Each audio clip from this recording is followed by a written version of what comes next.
ಒಬ್ಬ ಸನ್ಯಾಸಿಯಿಂದ ಆಗುವಂಥ ಕಾರ್ಯವನ್ನು 100 ಅಥವಾ 1000 ಗೃಹಸ್ಥರು ಕೂಡ ಮಾಡೋದು ಕಷ್ಟ ಇದೆ.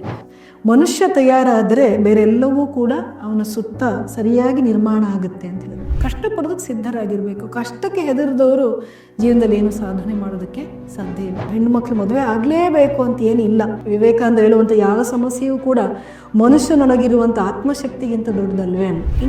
ಇಂದಿನ ಸಮಾಜದಲ್ಲಿ 2 ರೀತಿಯ ಸಮಾಜ ಹೋಗ್ತಾ ಇರೋದನ್ನು ಕಾಣ್ತಾ ಇದ್ದೀವಿ. ಒಂದು ಕಡೆ ಭಾರತೀಯತೆ ಕಡೆಗೆ ಹಿಂದಿರುತ್ತಾ ಇರುವಂಥ ಸಮಾಜವನ್ನು ಕಾಣ್ತಾ ಇದ್ದೀವಿ. ಅದರ ಅರಿವಿಲ್ಲದೆ ಇನ್ನೂ ಸ್ವಲ್ಪ ಆಧುನಿಕತೆಯ ಕಡೆಗೆ, ಪಾಶ್ಚಾತ್ಯೀಕರಣದ ಕಡೆಗೆ ಹೋಗ್ತಾ ಇರುವಂಥ ಒಂದು ಭಾಗವನ್ನು ನೋಡ್ತಾ ಇದ್ದೀವಿ.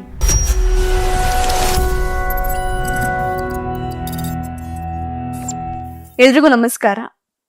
ಸಿಡಿಲ ಸಂತ ಸ್ವಾಮಿ ವಿವೇಕಾನಂದರು ಅಂದ ತಕ್ಷಣ ನೆನಪಾಗೋದೆ ಸನ್ಯಾಸ. ಅದರಲ್ಲೂ ಸನ್ಯಾಸಿಗಳು ಅಂದ ತಕ್ಷಣ ನೆನಪಾಗೋದೆ ಪುರುಷ ಸನ್ಯಾಸಿಗಳು. ಆದ್ರೆ ಇವತ್ತು ನನ್ನ ಜೊತೆಗಿದ್ದಾರೆ ಒಬ್ಬ ಮಹಿಳಾ ಸನ್ಯಾಸಿ. ಇವರು ಬೆಂಗಳೂರಿನ ವಿಜಯನಗರದ ಶ್ರೀ ಭವತಾರಿಣಿ ಆಶ್ರಮದ ಅಧ್ಯಕ್ಷರು ಹಾಗೂ ಮಾಗಡಿ ತಾಲೂಕಿನ ಪೋಲೋಹಳ್ಳಿಯ ಶ್ರೀ ಭವತಾರಿಣಿ ಆಶ್ರಮದ ಅಧ್ಯಕ್ಷರಾದ ಮಾತಾ ವಿವೇಕಮಯಿ ಮಾತಾಜಿಯವರು ನನ್ನ ಜೊತೆಗಿದ್ದಾರೆ. ಬನ್ನಿ ಅವರನ್ನ ಮಾತಾಡ್ಸೋಣ. ಜಯರಾಮ್ ಕೃಷ್ಣ. ಹೇಗಿದ್ದೀರಾ ಮಾತಾಜಿ? ಚೆನ್ನಾಗಿದೆ ಮಾತಾಜಿ. ಸಾಧು ಸಂತರು ಅಂತ ಅಂದ್ರೆ, ಈಗ ಸನ್ಯಾಸಿಗಳು ಅಂತ ಅಂದ್ರೆ ತ್ಯಾಗದ ಜೀವನ ಅಂತ ಬರುತ್ತೆ. ಅದರಲ್ಲೂ ಬಹಳ ಮುಖ್ಯವಾಗಿ ನೀವು ಮಹಿಳಾ ಸನ್ಯಾಸಿ. ಎಷ್ಟೊಂದು ಜನ ಆಧ್ಯಾತ್ಮ ಜೀವಿಗಳಿಗೆ ನೀವು ಸ್ಫೂರ್ತಿಯ ನೆಲೆ ಅಂತಾನೆ ಹೇಳ್ಬೋದು. ಆದ್ರೆ ನಾವು ಸನ್ಯಾಸಿಗಳಾಗಿದ್ರು ಕೂಡ, ಯಾರೇನೇ ಆಗಿದ್ರು ಕೂಡ, ಅವರು ಮೂಲತಃ ಮನುಷ್ಯರು. ಒಬ್ಬ ಮನುಷ್ಯ ಜೀವನ ಅಂದ ತಕ್ಷಣನೇ ನಮಗೆ ನೆನಪಾಗೋದು ಮನುಷ್ಯನ ಬಾಲ್ಯ ಜೀವನ ಹೇಗಿರುತ್ತೆ ಅಂತ. ಹಾಗಾಗಿ ನಿಮ್ಮ ಬಾಲ್ಯ ಜೀವನ ಹೇಗಿತ್ತು? ನಿಜ ಹೇಳ್ಬೇಕು ಅಂತ ಹೇಳಿದ್ರೆ ನನ್ನ ಬಾಲ್ಯ ಜೀವನವು ಒಂದು ರೀತಿಯಲ್ಲಿ ಆ ಕಾಲದಲ್ಲಿ ಅಂದರೆ 1980s 80ರ ದಶಕದಲ್ಲಿ ಆಗ ಹೇಗೆ ಎಲ್ಲರ ಜೀವನ ಇತ್ತು ಹಾಗೆ ಇತ್ತು. ಒಂದು ಸಣ್ಣ ವ್ಯತ್ಯಾಸ ಏನು ಅಂತಂದ್ರೆ, ನಮ್ಮ ಪೂರ್ವಾಶ್ರಮದ ಮನೆಯಲ್ಲಿದ್ದಂತಹ ವಾತಾವರಣ. ತಂದೆ ತಾಯಿ ಇಬ್ಬರು ಕೂಡ ಆಧ್ಯಾತ್ಮಿಕ ಒಲವು ಇದ್ದವರು. ಹಾಗಾಗಿ ಸಾಧು ಸಂತರ ಸಂಪರ್ಕ ಇತ್ತು. ನಾನು ಪ್ರೌಢಶಾಲೆಯಲ್ಲಿ ಓದುವಾಗ ನನ್ನನ್ನು ಪ್ರಥಮ ಬಾರಿ ಅವರು ರಾಮಕೃಷ್ಣ ಮಠಕ್ಕೆ ಕರ್ಕೊಂಡು ಹೋದ್ರು. ಬಸವನಗುಡಿ ಇಲ್ಲಿರುವಂಥ ರಾಮಕೃಷ್ಣ ಮಠಕ್ಕೆ ಕರ್ಕೊಂಡು ಹೋದ್ರು. ಸೊ ಅಲ್ಲಿಂದಲೇ ನೇರವಾಗಿ ಸ್ವಾಮಿ ವಿವೇಕಾನಂದರ ಆಕರ್ಷಣೆ, ಅಲ್ಲಿದ್ದಂತಹ ವಿಶೇಷವಾಗಿ ಪರಮಪೂಜ್ಯ ಸ್ವಾಮಿ ಪುರುಷೋತ್ತಮಾಂಜಿ ಮಹಾರಾಜ್ ಅವರನ್ನ ಭೇಟಿ ಆಗದಿದ್ರು ಮೊದಲು ಅವರ ಭಜನೆಯನ್ನ ಕೇಳ್ತಾ ಇದ್ವಿ, ಉಪನ್ಯಾಸಗಳನ್ನು ಕೇಳ್ತಾ ಇದ್ವಿ. ಅದರಿಂದ ವಿಶೇಷವಾದ ಆಕರ್ಷಣೆ ಉಂಟಾಯ್ತು. ಉಳಿದಂತೆ ನಮ್ಮ ಬಾಲ್ಯ ಜೀವನದಲ್ಲಿ ಒಂದು ಸಂಸ್ಕಾರಯುತವಾದಂಥ ಒಂದು ಹಿಂದೂ ಪರಿವಾರದಲ್ಲಿ ಹೇಗೆ ಒಂದು ಜೀವನ ಇರುತ್ತೋ ಆ ರೀತಿಯ ಜೀವನ ಸಹಜವಾಗಿ ಇತ್ತು. ಹೆಚ್ಚಿನ ಒಂದು ಈ ಟಿವಿ ಇದೆಲ್ಲ ನಮ್ಮ ಮನೇಲಿ ಇರ್ಲಿಲ್ಲ. ಎಷ್ಟೋ ಮನೆಗಳು ಟಿವಿ ಬಂದಿದ್ದು ಕೂಡ ನಮ್ಮ ಮನೇಲಿ ಇರ್ಲಿಲ್ಲ. ಯಾಕಂದ್ರೆ ನಾನು ಹೇಳ್ದಾಗೆ ಪೂರ್ವಾಶ್ರಮದ ತಂದೆ ತಾಯಂದ್ರು ಆ ವಿಚಾರದಲ್ಲಿ ಸ್ವಲ್ಪ ಬಹಳ ಪ್ರಜ್ಞಾಪೂರ್ವಕವಾದಂಥ ಜೀವನವನ್ನು ಅವರು ನಡೆಸ್ತಾ ಇದ್ರು. ನಮ್ಮಲ್ಲೂ ಕೂಡ ಅದನ್ನೆಲ್ಲ ಬಾಲ್ಯದಲ್ಲೇ ಭಗವದ್ಗೀತೆ ಹೇಳ್ಕೊಡುವಂತ ಪ್ರಯತ್ನ ಎಲ್ಲ ಅವರು ಮಾಡ್ತಾ ಇದ್ರು. ಸೊ ಒಂದಷ್ಟು ಆಧ್ಯಾತ್ಮಿಕ ವಾತಾವರಣದ ಒಂದು ಪರಿಚಯ ಇತ್ತು. ರಾಮಕೃಷ್ಣಾಶ್ರಮದ ಸಂಪರ್ಕದಿಂದ ಅದು ಹೆಚ್ಚಾಯಿತು. ನಿಮ್ಮ ಬಾಲ್ಯ ಜೀವನದಲ್ಲಿ ಸಂಸ್ಕಾರ ಬಹಳ ಮುಖ್ಯವಾಗಿತ್ತು ಅನ್ನೋದು ಇಲ್ಲಿ ಎದ್ದು ಕಾಣ್ತು. ನಿಮ್ಮ ತಂದೆ ತಾಯಂದ್ರು ಕೂಡ ಅಧ್ಯಾತ್ಮ ಜೀವಿಗಳಾಗಿದ್ದಕ್ಕೆ ನಿಮಗೆ ಈ ಲೈನಿಗೆ ಬರೋಕೆ ಬಹಳ ಸಹಾಯ ಆಯ್ತು ಅನ್ನೋದು ನಿಮ್ಮ ಬಾಲ್ಯ ಜೀವನವನ್ನ ತಿಳ್ಕೊಂಡಾಗ ನನಗೆ ಅರ್ಥ ಆಯ್ತು. ಆದ್ರೆ ನೀವು ಓದಿದಂತಹ ಪುಸ್ತಕಗಳು ಹೇಗಿತ್ತು? ಬಹಳ ಮುಖ್ಯವಾಗಿ ನೀವು ಭಗವದ್ಗೀತೆ ಅಂತ ಹೇಳಿದ್ರಿ. ಭಗವದ್ಗೀತೆಯ ಜೊತೆಗೆ ನಿಮ್ಮ ಎಜುಕೇಶನ್ ಕ್ವಾಲಿಫಿಕೇಶನ್ ಏನು ಅಂತ ತಿಳ್ಕೊಳ್ಬೇಕು ಅಂತ ಮಾತಾಜಿ. ನನ್ನ ಬಾಲ್ಯದಲ್ಲಿ ಭಗವದ್ಗೀತೆಯನ್ನು ಅಧ್ಯಯನ ಮಾಡಿರ್ಲಿಲ್ಲ. ಅದೇ ಭಗವದ್ಗೀತೆ ಚಾಂಟಿಂಗ್, ಆ ಶ್ಲೋಕಗಳನ್ನ ಚಾಂಟ್ ಮಾಡೋದನ್ನ ಹೇಳ್ಕೊಡ್ತಾ ಇದ್ರು. ಅದನ್ನ ಕಲಿತಾ ಇದ್ವಿ. ಭಗವದ್ಗೀತೆ ಓದಿದ್ದು ಅನಂತರ ರಾಮಕೃಷ್ಣ ಆಶ್ರಮ ಸಂಪರ್ಕಕ್ಕೆ ಬಂದ್ಮೇಲೆ. ಆದ್ರೆ ಪ್ರಾರಂಭದಲ್ಲಿ ನನಗೆ ಇನ್ಸ್ಪೈರ್ ಆಗಿದಂತ ಪುಸ್ತಕ ಅಂತ ಹೇಳಿದ್ರೆ ಸ್ವಾಮಿ ವಿವೇಕಾನಂದರ ಜೀವನ ಚರಿತ್ರೆ. ಸ್ವಾಮಿ ಪುರುಷೋತ್ತಮಾನಂದಜಿ ಮಹಾರಾಜ್ ಅವರು ವೀರ ಸನ್ಯಾಸಿ ವಿವೇಕಾನಂದ, ವಿಶ್ವವಿಜೇತ ವಿವೇಕಾನಂದ ಮತ್ತು ವಿಶ್ವ ಮಾನವ ವಿವೇಕಾನಂದ ಅಂತ ಹೇಳಿ 3 ಸಂಪುಟಗಳಲ್ಲಿ ಸ್ವಾಮಿ ವಿವೇಕಾನಂದ ಜೀವನ ಚರಿತ್ರೆಯನ್ನ ಅದ್ಭುತವಾದ ರೀತಿಯಲ್ಲಿ ಬರೆದಿದ್ದಾರೆ. ಸಮಗ್ರವಾದಂಥ ಜೀವನ ಚರಿತ್ರೆ. ನಾನು ಮೊದಲು ಮಾಡಿದ್ದೆ ಆ ಜೀವನ ಚರಿತ್ರೆಯ ಅಧ್ಯಯನ. ಸೊ ಒಂದು ಆ ಪುಸ್ತಕವನ್ನು ಬರೆದಂತಹ ಸ್ವಾಮೀಜಿಯವರ ಸಂಪರ್ಕನೂ ಸಿಕ್ಕಿತ್ತು. ಅವರ ವ್ಯಕ್ತಿತ್ವ ನಮ್ಮನ್ನ ಬಹಳಷ್ಟು ಆಕರ್ಷಿಸ್ತಾ ಇತ್ತು. ಒಬ್ಬ ಆದರ್ಶ ಸನ್ಯಾಸಿಯನ್ನ ಅಲ್ಲಿ ಕಂಡ್ವಿ. ಹಾಗೇನೇನೆ ಇಡೀ ಜಗತ್ತಿಗೆ ಅದ್ಭುತವಾದ ಸಂದೇಶ ಕೊಟ್ಟಂತ ಸ್ವಾಮಿ ವಿವೇಕಾನಂದರ ಜೀವನ ಇದೆಯಲ್ಲ, ಅದು ಚೈತನ್ಯದಾಯಕವಾದದ್ದು. ನಮ್ಮನ್ನ ಜೀವನದ ಯಾವುದೋ ಒಂದು ಮುಖ್ಯವಾದಂತಹ ಗುರಿ ಇನ್ನೇನೋ ಇದೆ, ಕೇವಲ ಓದೋದು ಒಂದು ಕೆಲ್ಸಕ್ಕೆ ಹೋಗೋದು, ಸಂಸಾರ ಇಷ್ಟೇ ಅಲ್ಲ, ಅದನ್ನು ಮೀರಿರುವಂತಹ ಒಂದು ಜೀವನ ಇದೆ 2 ರೀತಿಯಲ್ಲಿ. ಸ್ವಾಮೀಜಿ ಅದನ್ನೇ ರಾಮಕೃಷ್ಣ ಆಶ್ರಮಕ್ಕೆ ಮೋಟೋ ಕೊಟ್ಟಿದ್ದಾರೆ, ಆತ್ಮನೋ ಮೋಕ್ಷಾರ್ಥಂ ಜಗದ್ಹಿತಾಯ ಚ. ಸೊ ಸಮಾಜಕ್ಕೂ ಏನಾದ್ರೂ ಮಾಡ್ಬೇಕು ಅನ್ನೋ ಹಂಬಲ ಸಹಜವಾಗಿಯೇ ವಿವೇಕಾನಂದ ಅಧ್ಯಯನದಿಂದ ತೀವ್ರ ಆಗ್ತಾ ಹೋಯ್ತು. ಆಮೇಲೆ ಆತ್ಮನೋ ಮೋಕ್ಷಾರ್ಥಂ, ಮನುಷ್ಯ ಜೀವನ ಸಿಕ್ಕ ಮೇಲೆ ಸಾಕ್ಷಾತ್ಕಾರ ಮಾಡಿಕೊಂಡು ಮುಕ್ತಿಯನ್ನ ಪಡ್ಕೊಳ್ಬೇಕು, ಅದೇ ಮನುಷ್ಯ ಜೀವನದ ಪರಮ ಗುರಿ ಅಂತ ಶ್ರೀರಾಮಕೃಷ್ಣ ಪರಮಹಂಸರು ಹೇಳ್ತಾರಲ್ಲ. ಸೊ ಈ 2 ಉದ್ದೇಶಗಳೇ ಆಕರ್ಷಿಸಿದ್ದು. ಮತ್ತು ವಿವೇಕಾನಂದರ ಜೀವನ ಅಂತಹ ಒಂದು ಶ್ರೇಷ್ಠ ಜೀವನವನ್ನು ನಡೆಸಬೇಕನ್ನೋ ಹಂಬಲವನ್ನ ಹುಟ್ಟಿಸ್ತು ನನ್ನಲ್ಲಿ. ಹಾಗಾಗಿ ಈ ಜೀವನಕ್ಕೆ ಬಂದಾಗ ಪ್ರಾರಂಭದಲ್ಲಿ ಮಾಡಿದಂತ ಅಧ್ಯಯನ ವಿವೇಕಾನಂದರದ್ದೇ. ಆಮೇಲೆ ಅವರ ಕೃತಿ ಶ್ರೇಣಿ the complete works of Swami Vivekananda, ಅದು ವಿದ್ಯಾರ್ಥಿ ದೆಸೆಯಲ್ಲೇ ನಾನು ಬಹುಶಃ PUC ಡಿಗ್ರಿಯಲ್ಲಿ ಇರುವಾಗಲೇ ಇದನ್ನೆಲ್ಲ ಓದೋದಕ್ಕೆ ಪ್ರಾರಂಭ ಮಾಡಿದೆ. ನಾನು BCom ಮುಗಿಸಿ CA ಮಾಡ್ತಾ ಇದ್ದೆ. ನನ್ನ ಇಂಟರ್ನ್ಶಿಪ್ ಎಲ್ಲ ಮುಗ್ದಿತ್ತು, ಇನ್ನೊಂದು ಎಕ್ಸಾಮ್ ಬಾಕಿ ಇತ್ತು, ಅಷ್ಟರಲ್ಲಿ ಇನ್ ಸಾಕು ಅಂತ ಅನ್ಸಿ ತ್ಯಾಗ ಜೀವನವನ್ನ ಕೈಕೊಂಡಿದ್ದಾಯ್ತು. ಮೂಲತಃ ಬೆಂಗಳೂರು, BCom ಮಾಡ್ಕೊಂಡು CA ಎಕ್ಸಾಮ್ಗೆ ನೀವು ಪ್ರಿಪೇರ್ ಆಗ್ತಾ ಇಂಟರ್ನ್ಶಿಪ್ ಮಾಡ್ತಾ ಇನ್ನೊಂದು ಎಕ್ಸಾಮ್ ಬರ್ದಿದ್ರೆ ಅದು ಕ್ಲಿಯರ್ ಆಗಿದ್ರೆ ನೀವು CA ಅಂತ ಬದುಕು ಒಂದ್ ಕಡೆ.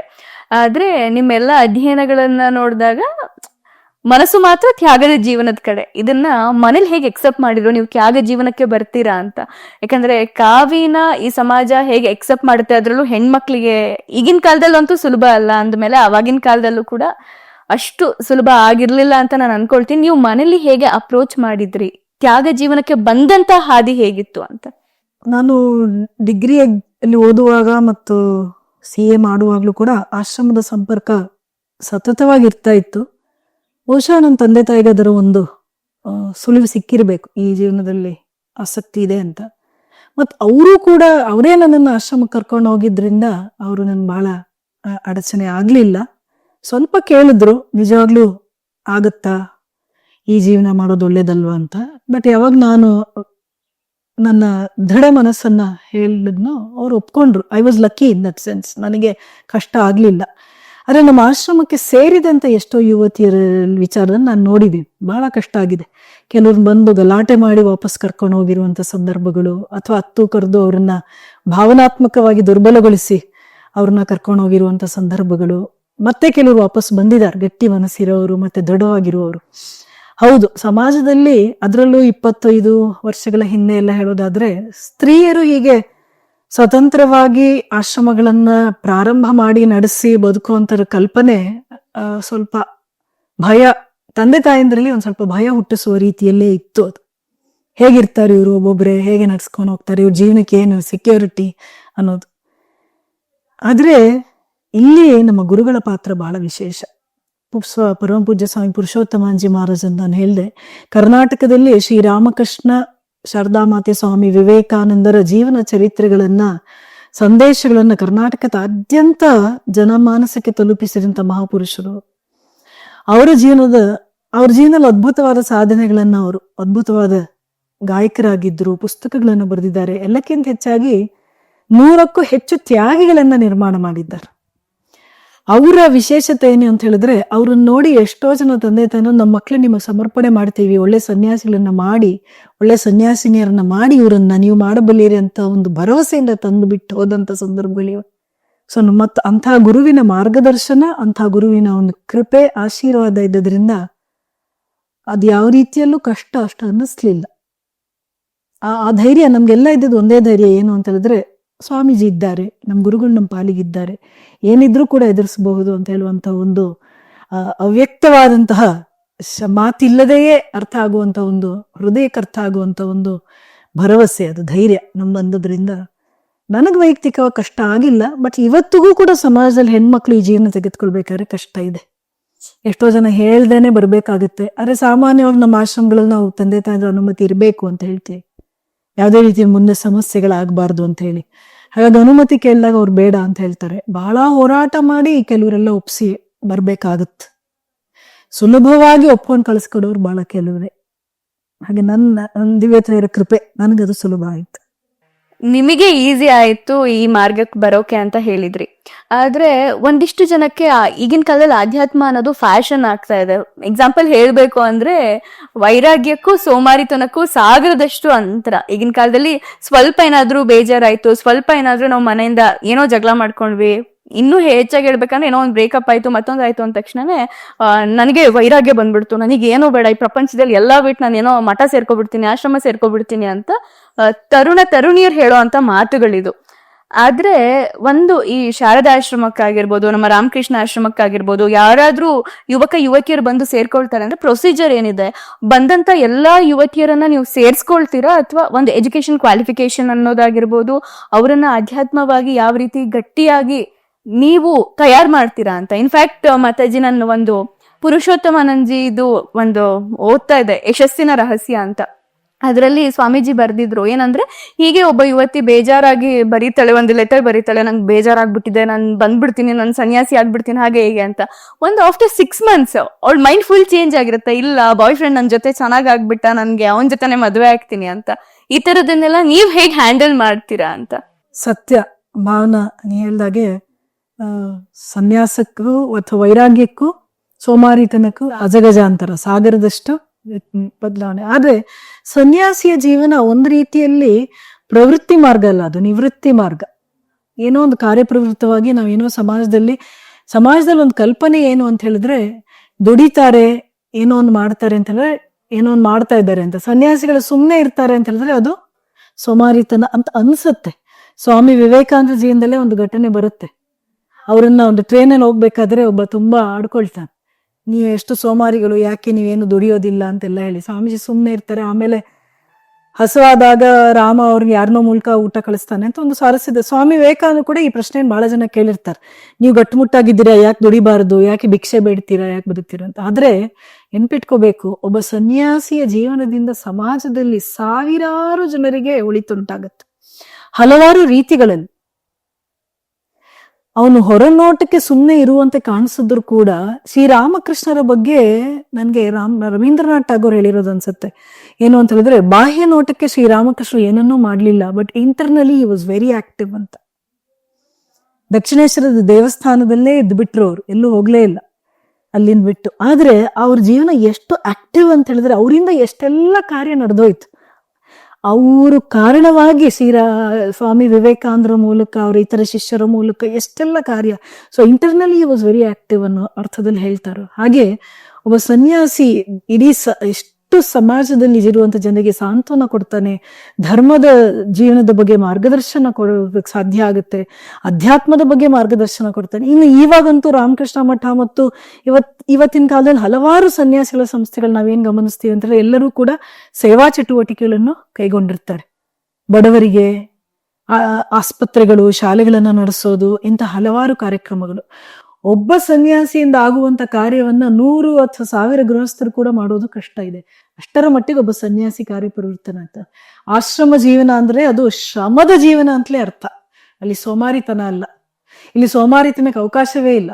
ಯಾಕಂದ್ರೆ ಇಲ್ಲಿ ಶಿಸ್ತು, ಸಮಯ ಪಾಲನೆ, ಪ್ರತಿದಿನ ಎಷ್ಟು ಗಂಟೆಗೆ ಆಗ್ಲೇಬೇಕು.